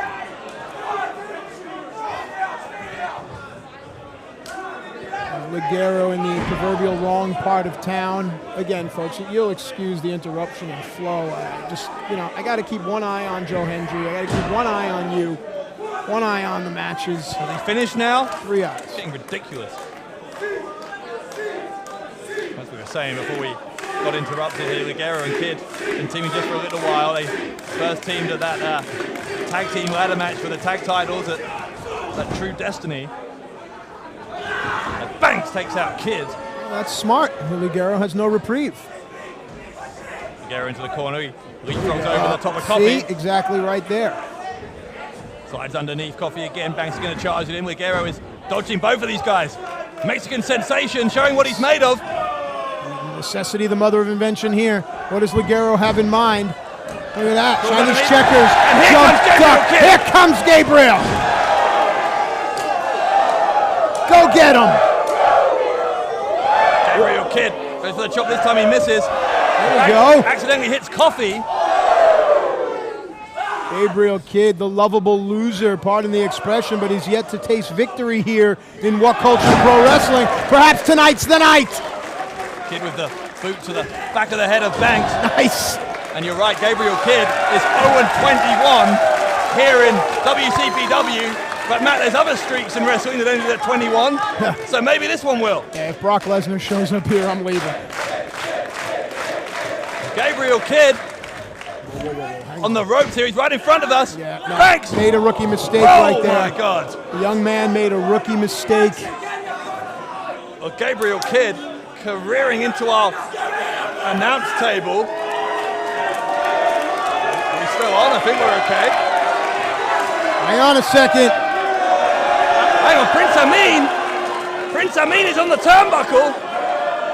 Yes, a magic carpet ride. Here we go. Oh, but Coffee's got him. Coffee's got him. Joe Coffee takes the Arabian nature boy for a ride there. Amin flew through the air. It wasn't quite the magic carpet ride he'd hoped for. Coffee gets baited in. There's a gaggle of humanity out on the floor here, and that can only mean one thing. It looks like Ligero is going to fly, and fly he will! Somebody call air traffic control in Newcastle, because the Mexican sensation has taken to the skies. What athleticism, what sportsmanship, what culture pro wrestling! El Ligero and Gabriel Kid could be on the brink of Kid's first ever victory here. Ligero and Coffee, I do believe they are the legal members of this match. Redirection there. Coffee's size, Ligero's speed. We go for the C4L. We got countered. Uppercut from Coffee. Oh! Banks almost takes the head off of Ligero. Here comes Kid. 2-on-1 here though. Referee needs to get one of these Prestige members out of the ring. Kid is handling his own here. Gabriel Kid. Until then.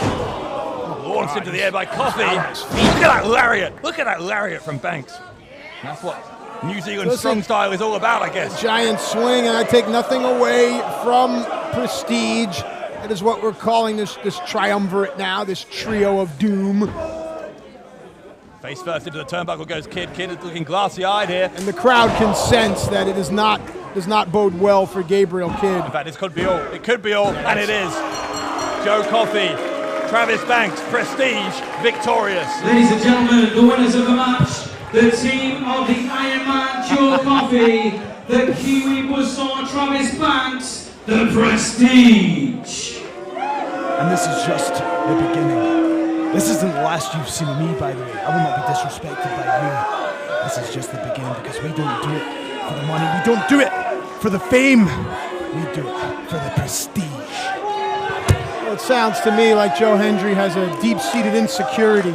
Maybe he looks at himself when he steps out of the shower and just hates life and wants to take it out on everyone else, but take nothing away from Coffee, Banks, and even Joe Hendry. They certainly are a force to be reckoned with here in WhatCulture Pro Wrestling. Prestige victorious here at Exit Wounds.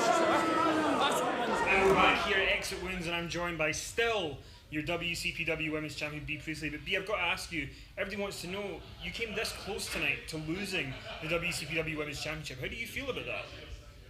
What do you mean this close? I mean, you were almost defeated tonight. Almost defeated. Kaylee Ray almost was able to beat you. Kaylee Ray was almost able to beat you. Yeah. But she didn't beat me, did she? I have the belt, therefore I am the champion, and I intend for it to stay that way. And for anybody else who wants to challenge for this belt, you need to go through and beat my girl, Viper. So, what do you think about that, Kenny? Back to you guys with that bombshell.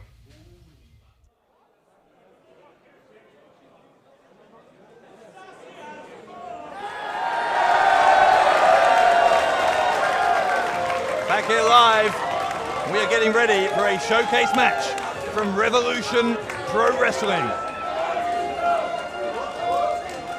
A man we've seen before here in WCPW, about to make his return in what could be a show-stealing match.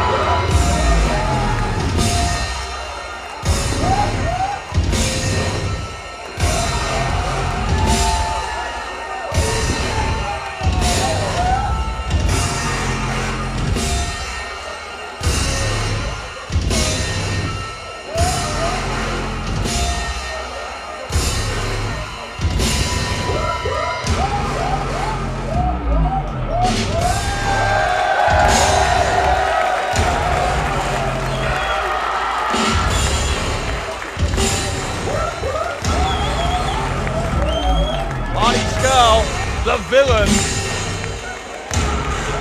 has yet to find championship gold here in WCPW, but he's managed to elsewhere on numerous occasions, including in Revolution Pro, where he's a former British heavyweight champion, also a former British cruiserweight champion. Ladies and gentlemen, it's now time for the RevPro Showcase match.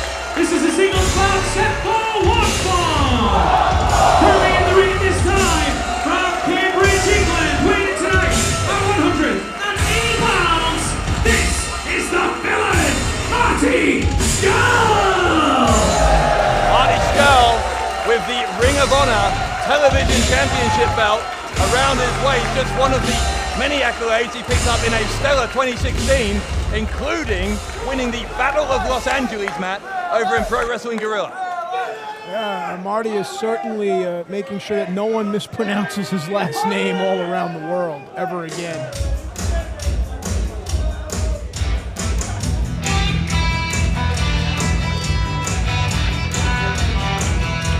Ladies and gentlemen, his opponent hails from Philadelphia, Pennsylvania, USA, and weighs tonight at 201 pounds. He is the cream in your coffee, your favorite wrestler's favorite wrestler, the Jewish Cannon, the physical embodiment of charisma, the most entertaining man in pro wrestling, Mr. American Runner, TV wrestling, the 104 million man, the main event, the king of taunts, the product, David Starr! Stevie nearly ran out of room on his cue card. For all of the monikers by which this young man goes by, David Starr, the product, a product of Philadelphia, trained by head shrinker Samu. I'm going to face the villain here. I know Samu personally, and I know that Sam certainly does not take too kindly as to what David Starr has become. He has really just become a, dare I say, a mark for himself. Well, if that's the case, Marty Scurll will set him right pretty quickly here. This is, of course, as we mentioned, a showcase match for Revolution Pro Wrestling. We're, much like with Ring of Honor, we're pleased to have a budding relationship with RevPro. We've done excellent work around the British scene over the past few years. If you want to comment on this match, you can do so on social media. Use the hashtag WCPW RPW. Yeah, you'll notice David Starr has some Hebrew on the back of his trunks. You may just have to say the Shema at some point, and for my Hebrew friends, I know they're laughing at that because David is in there with a consummate professional, a master of chain wrestling, talking about Marty Scurll. As I said, yet to have championship gold here in WCPW. He's had 2 shots at the internet title, one against Cody Rhodes and one against El Ligero. And it shows you how deep the competition here is in WhatCulture Pro, because as Marty has accrued titles all around the world, to your point, championship gold eludes the villain here in WhatCulture Pro Wrestling. Imagine what it would be like if he was the internet champion. He's already the TV champion in Ring of Honor. He's got all kinds of media covered. The monkey flip from Starr. Stay attached, though. We talked about good chain wrestling. Look at this. Scurll. This is a little bit of a lucha libre base with some World of Sport. Great balance there. Really enjoy watching Marty Scurll. Head look takedown by Scurll. Head scissors. Forces the Oh, break. there you go. How about some wrestling for you? How about some graps for you? A shout out to our friends over at RevPro as well. They put on fantastic wrestling shows. David Starr, by the way, was competing at a RevPro event just last night. A victory over Bubblegum. Bubblegum. It's one of the most seasoned competitors in British wrestling. I'm sure that was a hard-fought win. Got accolades all on social media last night. One thing I like that Marty possesses is a certain type of charisma, a little panache, if you will, and I think that's what separates Marty from other fighters, is that he is what we call television ready. True performer both in and out of the ring. One of the most charismatic men on the independent wrestling scene worldwide is Scurll. This hip lock takeover there by David Starr. Starr with a... no room for that. A thrust, shall we say. A gonadal thrust. Greco-Roman. Not sure what the origin of that move would be. Well, Scurll's not amused. Starr is very pleased with himself. Well, Scurll going for the poke to the eyes. Starr wise to it. Knocks Scurll down. One hit. Starr is... It is what? Let's hear your adjective. Come on, mate. This is all you, buddy. I'm scouring my brain for the word. He's interested in his own genitalia, isn't he? Oh, he should be interested in his bicuspid. That just landed in the 4th row. Look at it. Look at it. The commentary partner is getting wound up. So is this crowd in Newcastle. And the villain, Marty Scurll, in control. David Starr is currently getting his ass kicked. That's Marty Scurll on commentary, folks. Oh, coming back. I don't know what that was, but all right. I prefer Marty Scurll on commentary to Joe Hendry. So, Scurll is... A lot of good times being a lot of good time here at WhatCulture Pro. Make sure you come on out and check out a live event. It's a little bit better than watching on YouTube. I would never touch that girl. She's disgusting. I would. Don't worry about it. Scurll is a little bit too much caffeine before he came out here today. All right, well, all kidding aside, it was the thrust kick to the jaw that changed the momentum of this matchup completely.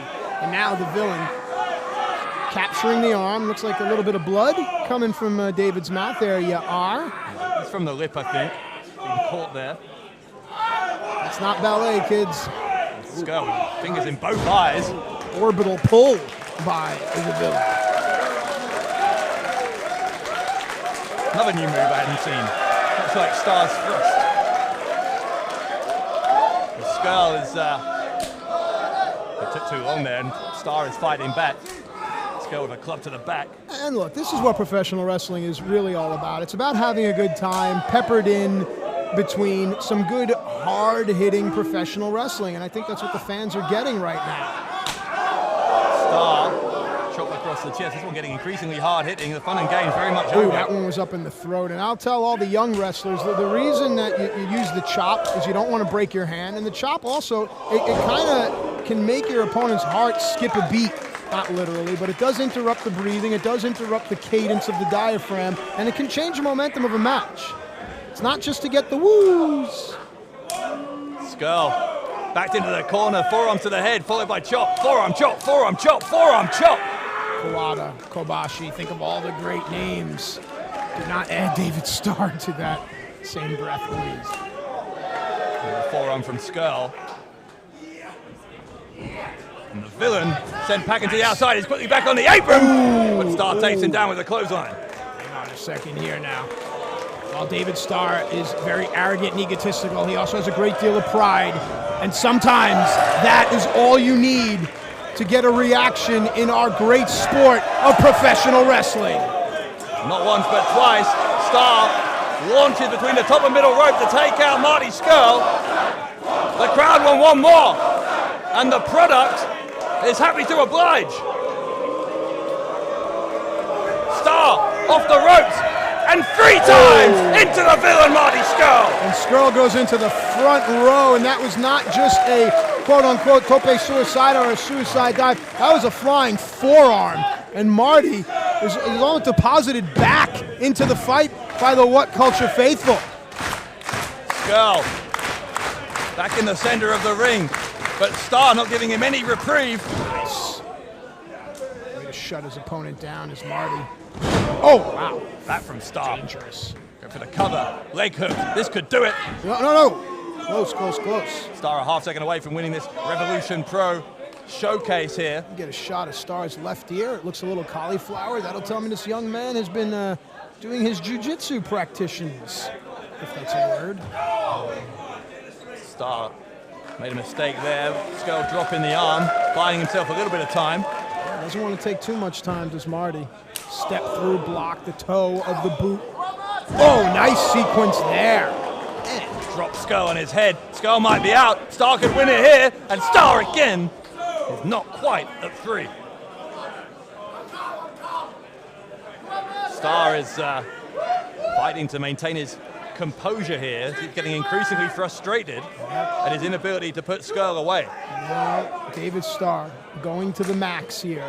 What does he have in mind? It's like he's trying to position for a belly to back, maybe a German suplex, waist lock, arm trap. You can see Scurll trying to block it there, the exchange there. Starr could not lock his fingers. Scurll a little too strong. Scurll, don't call him Scurll. Scurll. Powerbomb by Marty, goes for the cover. Surprise Starr, it wasn't enough. Scurll will go to the ropes again. Big clothesline! Wow, nice. Almost decapitating David Starr. And is that enough? No! How about David Starr kicking out? And how about Marty just staying right on top of his opponent? Dangerous brain buster! Cover from Scurll to win it. And again, Starr finds a way out. Look, it's been a theme tonight about how the new generation is so cocky and arrogant and disrespectful to the generations past. But take nothing away from this new generation. They are resilient. They are hard fought. And honestly, yes, they deserve opportunity, but it shouldn't be given to them. And David Starr is showing that right now, that you have to earn opportunity regardless of which generation from which you hail. Marty Scurll is conducting the crowd here as the chants are starting to raise in volume for that cross-faced chicken wing. Scurll has put away the best in the wrestling world with the chicken wing. It's a very painful submission hold. Of course, most will associate Bob Backlund with this. No. Scurll took to on posturing Starr with the forearm to the face. Good block. Using the forearms to block creates damage to your opponent. But it may have backfired there for the product. Scurll had his leg taken away from under him. Vicious kick from Starr. Down to 1 peg is Scurll. Right now he's on his back, so he's not even on 1. Starr will go for the cover. Oh, Scurll's got him. Scurll with the roll-up. Scurll with the roll-up. So he was going for a sharpshooter was David Starr and an inside package small cradle put an end to that. Now Marty on the move. Scurll got DDT'd on the apron. God. Second time Starr has hit a move like that. Yep. Scurll can only take so many of those. I don't care who you are. Yeah, Scurll on his skull. Another powerbomb from Scurll. Goes off the rope, doesn't try for the cover. Starr takes him out. Lariat. God, What one. a sequence of events. Good, hard-hitting wrestling. This is the kind of action that you can see as part of Revolution Pro Wrestling. We're proud to have this historic showcase match here on WCPW Exit Wounds. So much to think about. And for Marty, somewhere in the back of his mind has to be March 21st in Nottingham, but he shouldn't think too far ahead because what's in front of him right now, the product David Starr, is most important. Yeah, Scurll has an appointment with Zack Sabre Jr. in the first round of the English qualifiers in the Pro Wrestling World Cup. That's only, 15 days away, but he may still be feeling the effects of this one against Starr by then. Both these men exhausted. They're down on their knees. And Scurll's up. Scurll with a kick to the head. Scurll. Oh, he gets counted. Counted! Back of the neck, across the knee of David Starr. And again, Starr focusing on the neck. Oh, man, a shot to the back of the head like that. And I'm not so sure Marty knows where he is right now. And Starr's going to try, maybe he's going to try for the chicken wing. Gunn! Scurll will roll through, and Scurll. Oh, you saw the desperation in David's eyes. Going for the rolling elbow there, block. Paul Nelson into the face plant from Marty Scurll. Go for the cover, doesn't hook the leg. Is it enough? No. Ooh. Scurll is going to try. Oh, no. Ow!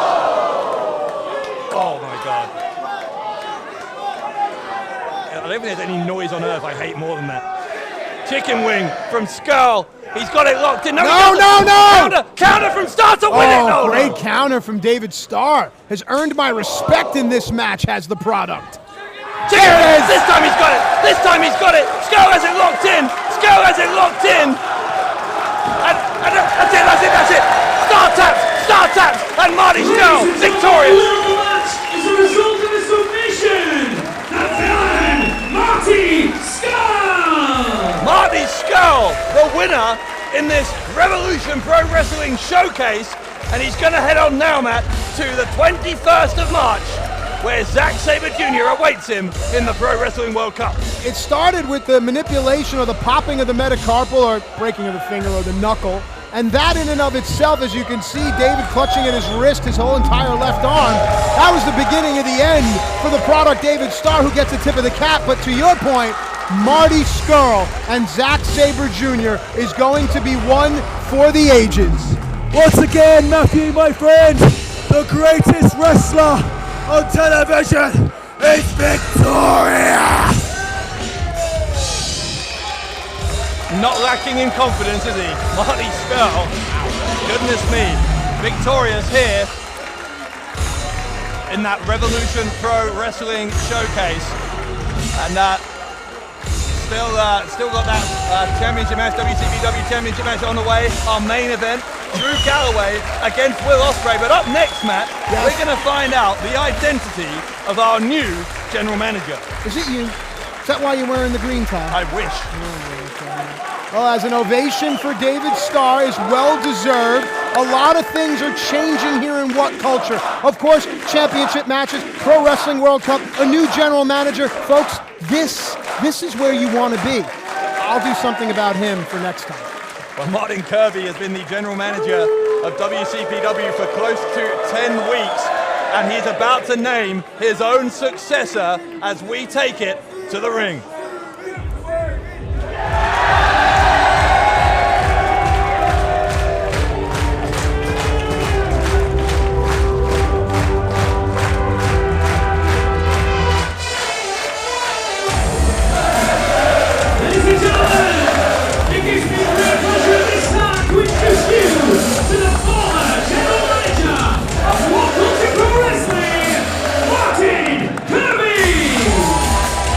Kirby announced on Loaded last week that he is going to voluntarily resign his position as as WhatCulture Pro Wrestling General Manager. Still refusing to shake my hand, by the way. And I don't know about you, but my social media is blowing up with predictions of who is going to be the new general manager, and some of these names are absolutely hilarious. We have Donald Trump as one person's suggestion. I'm not sure he can get into the country. Another person suggested Johnny Kidd. Someone here has mentioned Alex Shane. Boy, oh boy, social media is on fire tonight. Has anyone seen Eric Bischoff this week? He's been here before. He's a good man, Eric Bischoff. Well, the moment is at hand. I think it should be Jack Tunney Jr. What a support for Jack the Jobber out there. I can handle that. Don't forget, you can join us with the hashtag Exit Wounds with your prediction. Newcastle!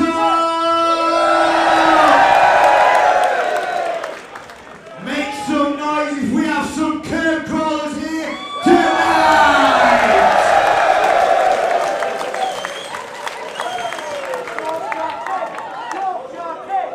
So for anyone paying attention, they'll know that recently I resigned.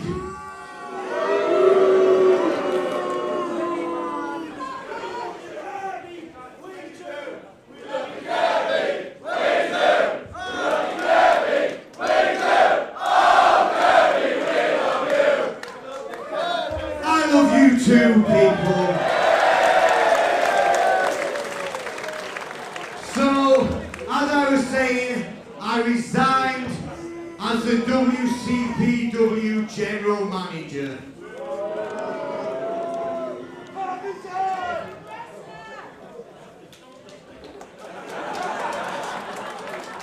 Come on, get to the point. I want to know who's our new boss. What do you think, Roberto Baggio? Jan Rush? And when I was thinking about it, I believe there was a slightly less famous Martin who said, I have a dream. Well, this Martin also has a dream, and that's of being the WCPW World Champion. Backed by an army of curb crawlers all over the world. So, without further ado, let me introduce you to the man who will be replacing me as the general manager. It's a man. Here we go. Huge news. I'm nervous.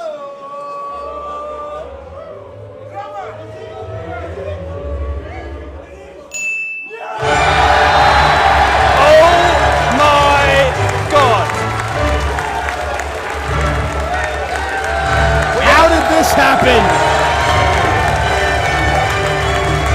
Adam Blompier has not been seen in WhatCulture Pro Wrestling since he was demolished by Rampage in this very building 5 months ago. Oh, you can't be my boss.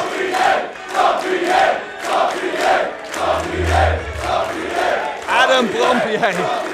I'm in shock. Blompier is back.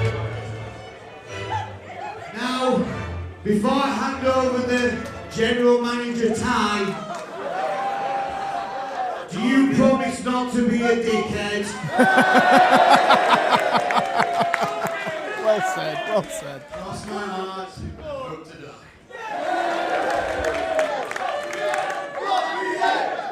The tie of power changes hands. It suits him very well, the color.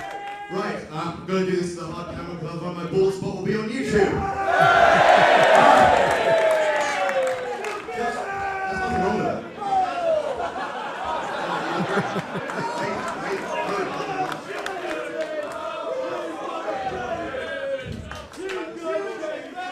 No, not that John. Not that John. No. Guys, one last time, please, a round of applause for, and I honestly feel I can say this, without a doubt, the greatest general manager in the history of WCPW, Martin Kirby! Kirby with a 2-month reign, but we will never forget it.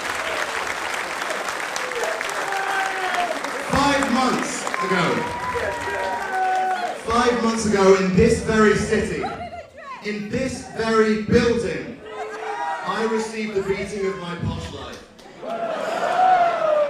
Fair enough. And as I was at home, watching, I knew that as long as this guy was in charge, I would never get to say the words, "Damn it, WCPW, I'm back!" Right, that's the last pop I want, because this is why I asked you to stay behind, Martin, because as I watched WCPW grow and become one of the hottest promotions in the UK, I realized it was nothing to do with me. It was nothing to do with any of the YouTube guys. Like, we are so lucky to be along for the ride. But the reason why you are all here and you shout and you scream and you boo and you cheer and you stand on your feet is because we have one of the best locker rooms in the world through that curtain. We have one of the best up-and-comers in the UK in the form of Gabriel Kidd. We have the hardest working professional wrestler on the planet, El Ligero. We have amazing tag teams like Prospects, Liam Slater and Johnny Moss, Saw Domestics. We have phenomenal women like Lana Austin, Little Miss Roxy, Viper, Bea Priestley, Nixon Newell. We have international legends like Cody Rhodes and Alberto El Patron. We have national heroes like Zack Sabre Jr., Marty Scurll. We have Martin Kirby.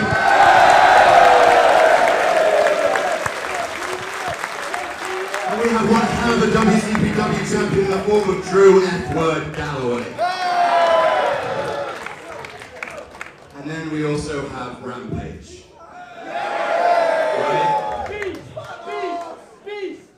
I was a dick.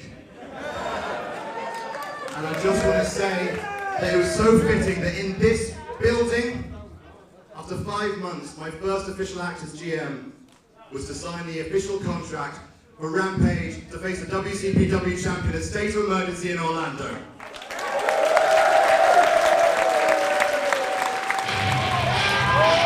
Well, hang on a minute. BT Gunn's music is playing. Gunn is scheduled to face Martin Kirby here. Well, I've tried to unravel and dissect the personality of BT Gunn. I've called him unstable, unhinged, now unpredictable. Speaking of unpredictable, what about this new Adam Blompier? I like it. Well, I don't know if I can flesh out the character traits of Adam just yet, but I've certainly seen a lot of BT Gunn to know that I don't want to get too close. Well, Gunn has been unpredictable to say the least since he's been here. A couple of victories when he first arrived. And got suspended for attacking Gabriel Kidd after defeating him. Came back last week on Loaded, unsuccessful against Joe Coffey, but this young man from Scotland just has a eerie. Look at his shirt. Hang on a minute. Well, that's a Prestige t-shirt. Oh God. Things done change now. This is a different group. Well, if they weren't dangerous enough, don't tell me BT Gunn has become the fourth piece of the puzzle in the Prestige. The four corners of the wrestling world are now assembled here with Banks, Gunn, Coffey, and Hendry. And Martin Kirby is surrounded. Coffey is walking past us. There's four guys, four sides of the ring. And Martin Kirby and Adam Blompier are caught in the headlights here. This is uncomfortable. But I know Martin, and I know he'll fight. Kirby absolutely will fight. Travis Banks off the top. Oh, the back of the head of Kirby. Blompier, meanwhile, is calling for help from the back. Ooh. Gunn just took out one of our referees. Two of our referees. A third referee on his way out. Joel Allen checking on his colleague, but the freak of nature. So now Prestige are assaulting officials Martin Kirby is now a fully licensed wrestler again, but that's not the case with our new GM here. Well, hey, hang on a minute, that's your boss. Blompier is your boss, like it or not. Oh God, oh my! Got an enziguri, and Banks is putting the boot in. That's the general manager. Our new general manager is being obliterated by the Prestige. You know, these guys come out here talking about respect, talking about trying to put honor back into our sport. How is this the case? Blompier is, like you say, not a wrestler at all, and this is, what are they doing? Why are you attacking the general manager? This is, God, don't do that. Hendry, no, freak of nature. And Kirby is being held back. Not for the first time tonight, and hugely uncomfortable situation involving the Prestige. Brainbuster from BT Gunn. Referee is in there. Joel Allen has been hurled into the ring. Banks is now assaulting him. This is out of control. If anyone can hear us back there, can someone else please get out here? Well, Hendry. Well, I don't think that's going to count in the official win-loss records, Joe. You can take that smile off your face. BT Gunn with a pin, and I use the word pin in inverted commas, on Martin Kirby. And now the spotlight of the wrestling world shines bright and hot on Prestige. The Prestige are a dominant force in WCPW.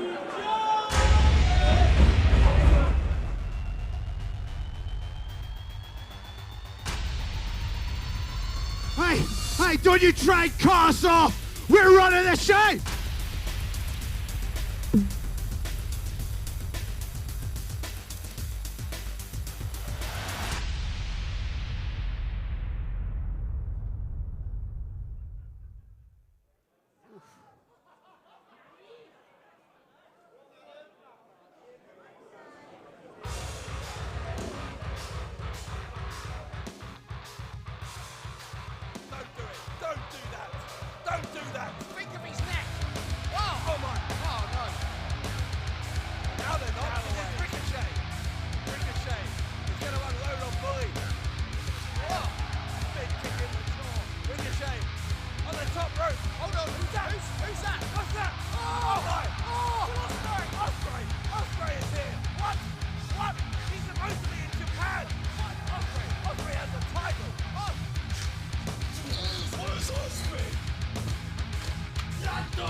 Somebody knows my name, don't you, Drew Galloway? Of course you know who I am, because you've been avoiding me for a while now, haven't you, Drew?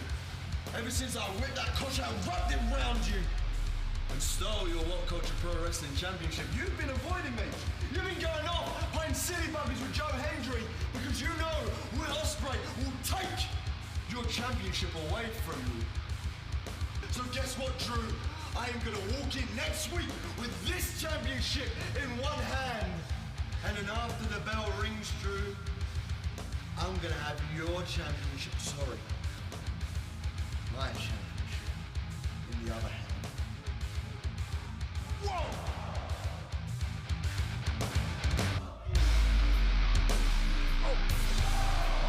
Use momentum there.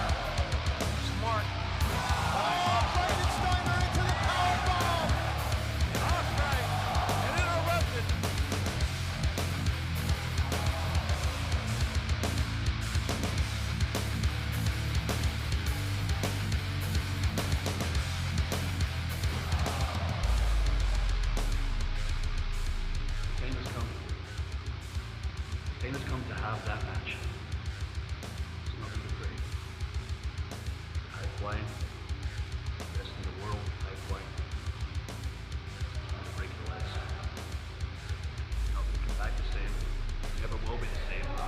If you're able to come back. you have the mind to come back, if you're going to be mentally there when you finally come back, maybe you'll have some fucking respect.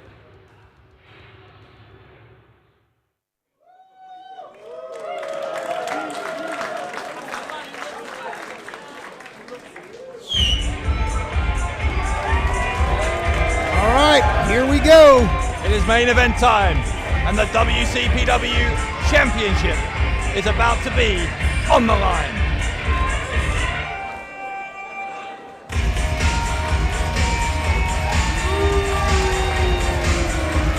Well, they call him the aerial assassin, and what a year Will Ospreay has had, not just here in WCPW, where as you see he is now one half of the tag team champions.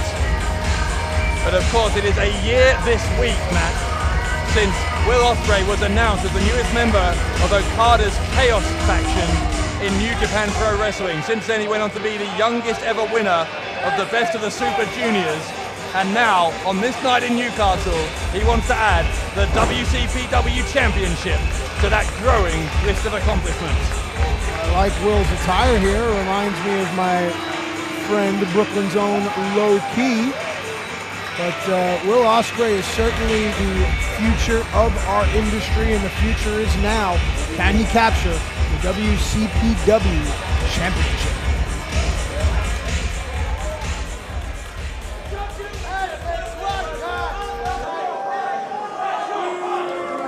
If Ospreay does win that championship, already got the tag belts, as we said. His girlfriend is the women's champion. It would be a full house almost for the Swords of Essex. But if he's going to do that, he's got to get past this man.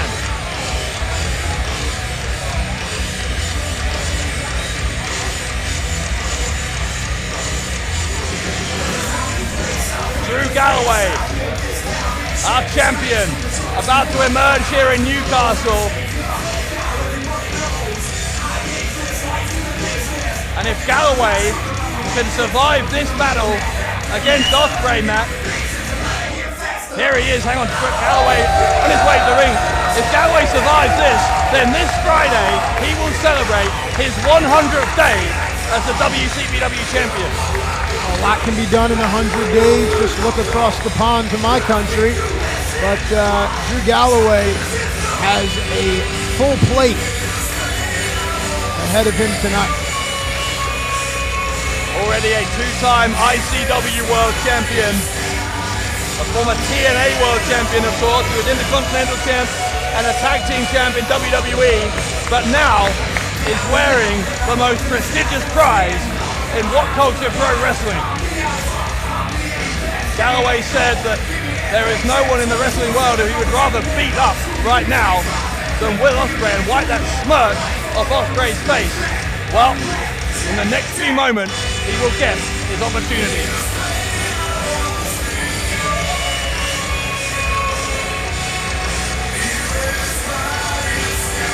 Intensity personified. Drew Galloway.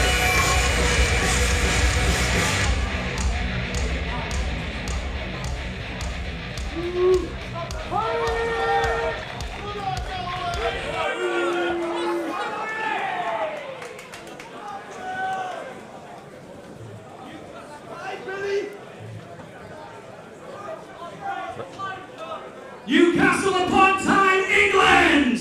We are being seen live all over the world for this, the main event of the evening! This is singles bout set all 1 fall, and will decide the WhatCulture Pro Wrestling Championship! Introducing to my left, the challenger, the winner of the prestigious Best of the Super Junior Tournament 2016, representing the Chaos faction and also a representative of the Swords of Essex. Hailing from Raynham, Essex, and winning tonight at 194 pounds. Ladies and gentlemen, he is a co-holder of the WhatCulture Pro Wrestling Tag Team Championship. He is the aerial assassin, Will Ospreay!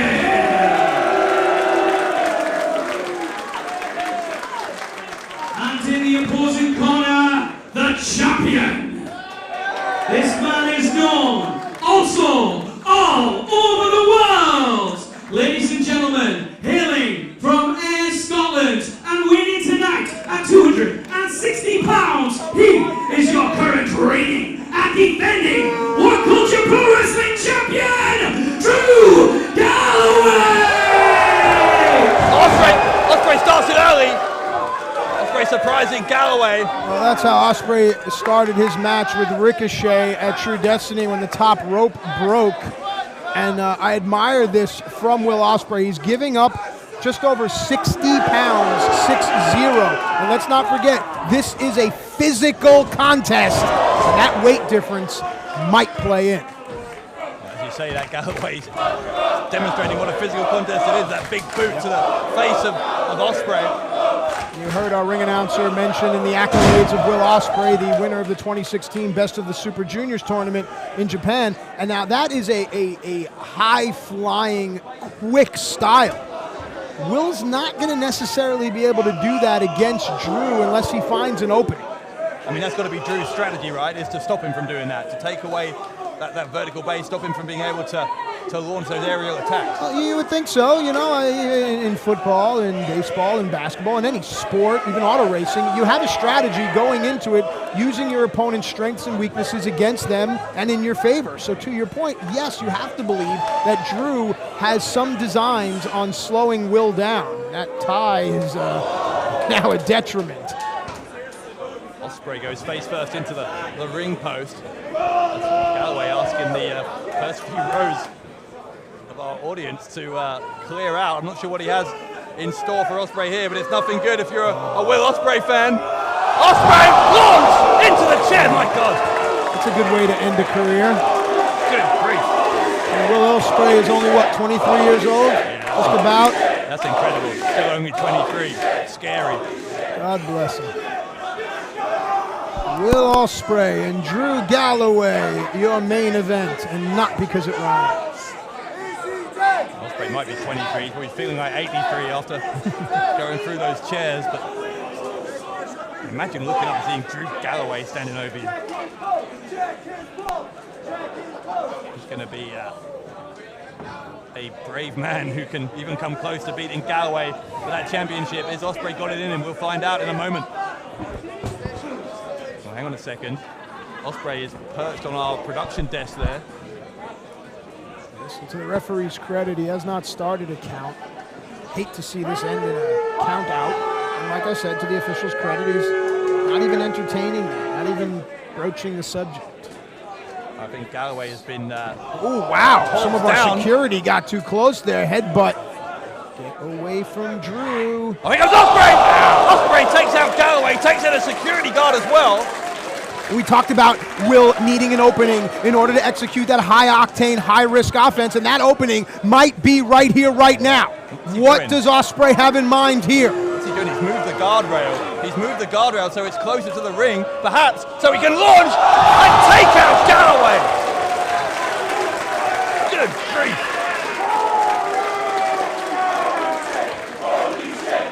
This is WhatCulture Pro Wrestling. We are live in Newcastle, and the championship is on the line. Get a look at that capacity crowd enjoying some good wrestling here. Ospreay has finally removed that tie. He's going to use it. Ospreay choking Galloway. Just broke open the guardrail there, and our official is right there. And listen, I'm on Lucha Underground with Vampiro each and every week. I love the violence, and I love that the referee is letting this go as Will reveals a shoulder compromise there. Oh, maybe that's why the shirt was on. Keep an eye on that. See a lot of wrestlers wearing that kinesiology, that physical therapy tape. To me, that's just a bullseye. Galloway rolled back in here, but Ospreay is in control after that exchange on the outside. See those welts on Drew's back and triceps, as well as Will's as well.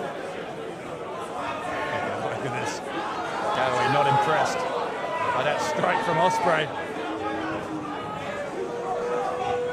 Goodness me. A Scottish warrior is Galloway. This is not bright on the part of old Wills there. Why would you go into a slugfest with a guy that has 60-plus pounds on you?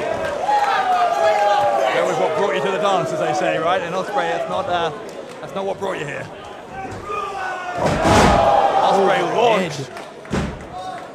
Monster Mac belly-to-belly suplex there, and Galloway now stays close. Picks up Ospreay from the ground into that vertical suplex. He'll go for the cover to retain the title.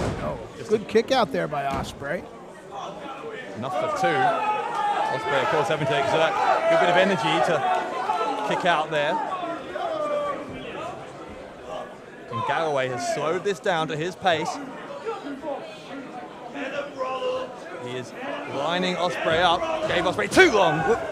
Galloway lands on the apron though on his feet. Ospreay will charge. Champion blocks. Ospreay with a kick to the side of the head. It will now. Oh my God. One thing about Ospreay is he certainly knows where he is in the ring at all times, and that's very impressive as he fells the near 6'6", 260-pound champion. So background in parkour, there's Will Ospreay, and certainly sees the wrestling ring as a playground in that sense. Every part of the ring is something he can use to leap off.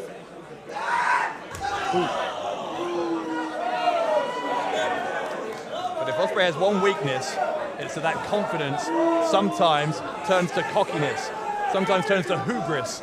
Yeah, listen, when ego and pride collide with judgment, that's when things break down. Everyone thinks they're so smart, everyone thinks they're so tough, until they get punched in the face. And Drew Galloway will have no hesitation punching Will Ospreay in the face, I promise you. Ospreay, again, that arrogance coming to the fore. God, look at that kick. Drew got his shoulders off the mat right quick, got his fists up. Drew's in a world of hurt now. Wow, did we ever think that a slugfest would be in the favor of Will Ospreay? And right now, that seems to be the case. And maybe we're doing Ospreay a disservice by focusing only on his high flying. If you're asking him, he'll tell you himself. He's best at all elements of the game. That's what he's trying to prove here, at least. Forearm to the back of the head of Galloway. It's a 1. And with the main event now fully in swing, let's think of the matches we've seen tonight and think about what has ended those matches. Now bring that all forward into this match here. You see, the entire night, the main event should be a culmination of everything we've seen, and that's what we're getting right now. Ospreay is choking Galloway, and Ospreay is using every single last millisecond of that 5 count. And Will is a tall lad as well, you know, and Drew is used to fighting shorter opponents, but I think Will's height here allows him maximum damage on his strikes to a slightly taller champion opponent. Ospreay may have hurt his hand, which does somewhat suggest that was a closed fist, but referee's letting it go. Referee hasn't checked those gloves yet either. See how that plays out. Ospreay not averse to using weapons. He's already attacked Galloway with a kosh back in January after stealing Galloway's title belt at Lights Out. Flat at the foot, caught Galloway. Galloway is just really reeling here in a way that we don't often see him. That championship is in jeopardy. And to your point, talking about strategy early on, I'm not sure that Drew anticipated this type of match against his opponent. That might slow Ospreay down. Backbreaker from Galloway. Now both challenger and champion are down. Referee Sean McLaughlin starting a count.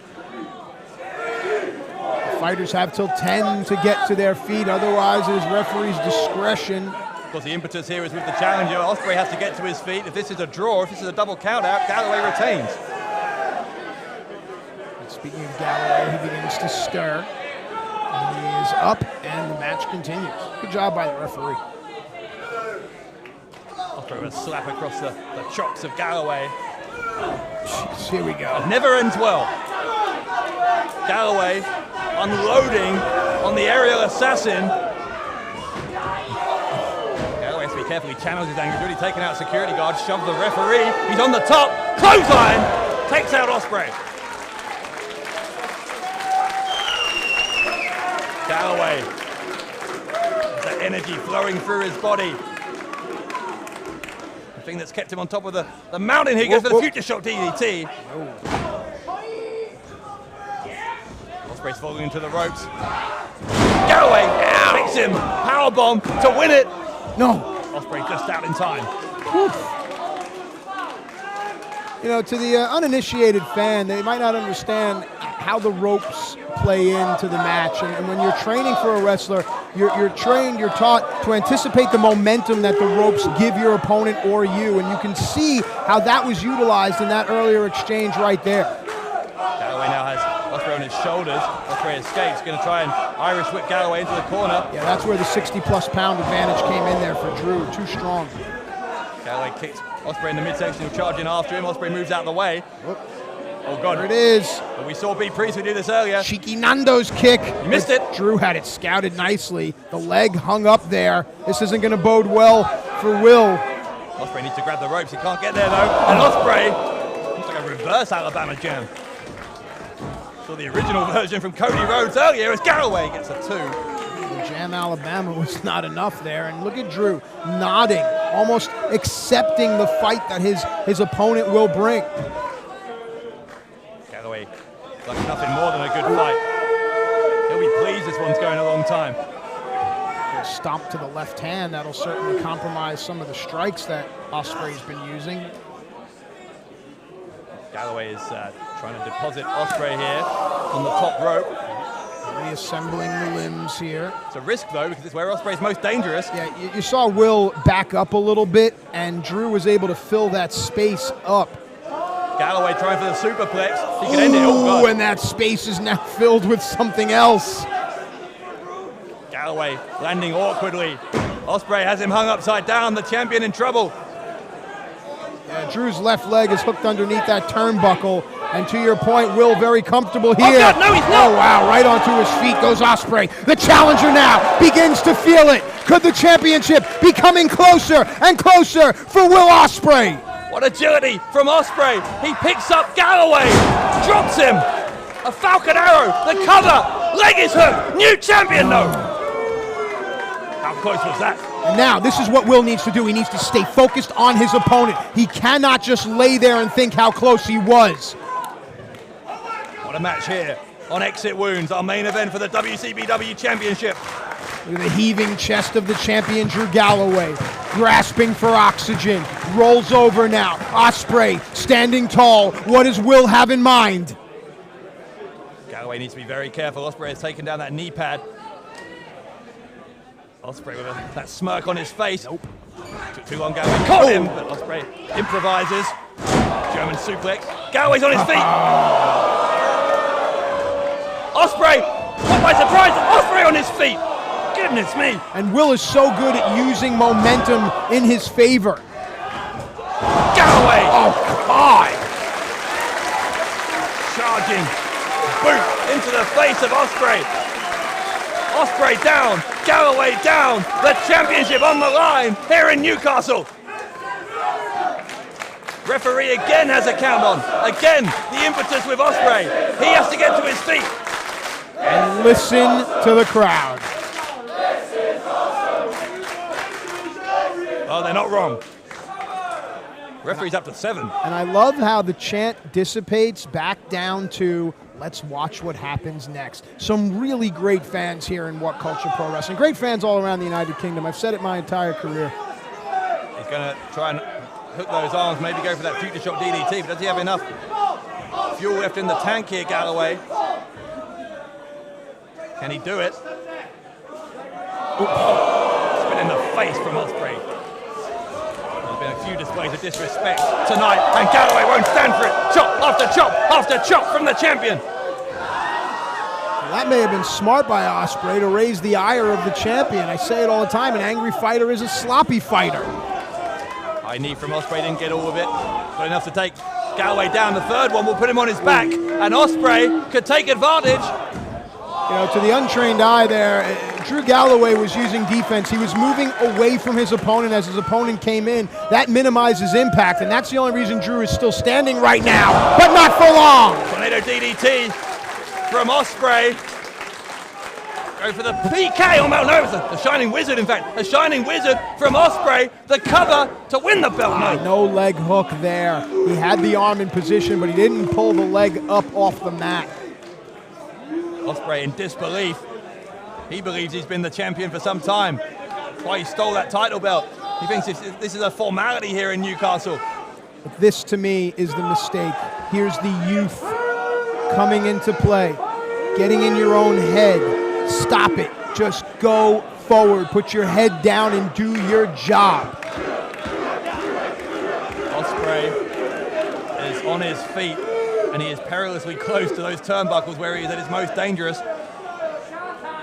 But he's instead he's opting to pick Galloway up. It's an old saying, if you have anxiety, you're worrying about the future. If you have depression, you're worrying about the past. Live in the moment. Be here now. And now may be the only chance that Will Ospreay has. He's toying with the champion, and that's a mistake! Pile driver! Galloway! Future shock DDT from the champion! Galloway, the cover! One! Oh, referee pulled out! That's B. Priestley. That is a Will Ospreay's significant other. B. Priestley just stopped Drew Galloway from defeating her boyfriend. I don't think did the ref see it? I'm not sure the ref saw. She went to low blow Drew. Drew blocked it. No disqualification there because there's no physicality here. At least that the referee saw. Well, and now B. Priestley is in some trouble.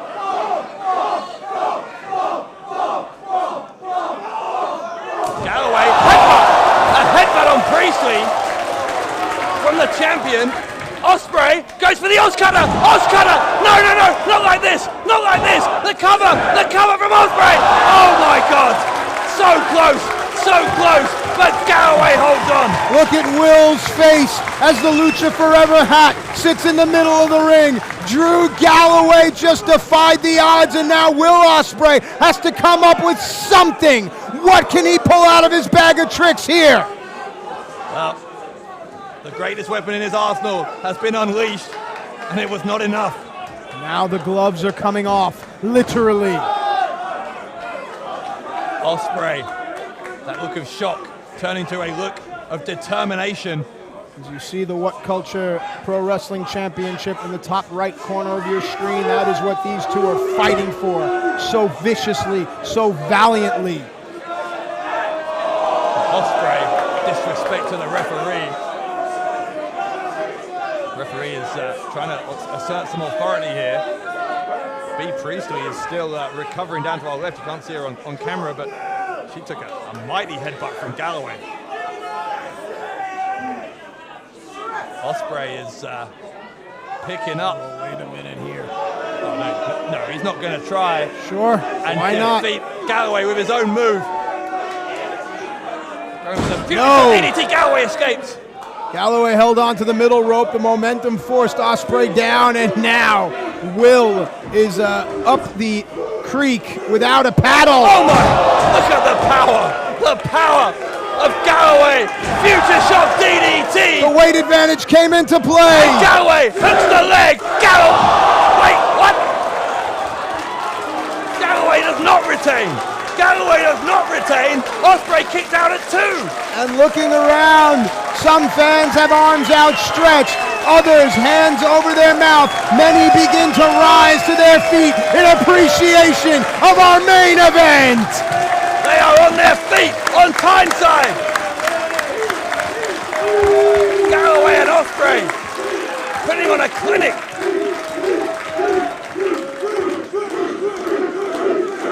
Galloway couldn't get it done with the future shock. Ospreay couldn't with the Oscutter.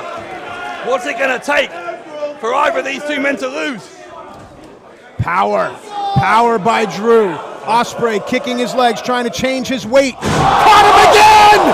No way! Ospreay! Why no cover? Why no cover, kid? You wanted to go for one more move and you made a damn mistake! Spins round and round and round. The future shock DDT from Galloway, and Drew Galloway is still the WCPW champion! Touchdown!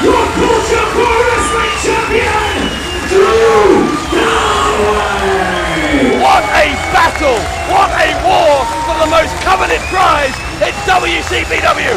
The lesson here is this: when you have your opponent down and beat, go for a cover. You do not need to get one more move in. Drew Galloway, the consummate professional, he had the veteran wherewithal. He has the ring generalship to catch Will Ospreay, hit the move, and retain the WhatCulture Pro Wrestling Championship. The target remains on Galloway's back, not just from the Swords of Essex, but from the prestige from Marty and Kirby, who now wants a title shot. And of course, from Rampage, who gets his shot in Orlando. But this night belongs to Drew Galloway. For Max Striker, this is Dave Bradshaw saying goodnight from Newcastle.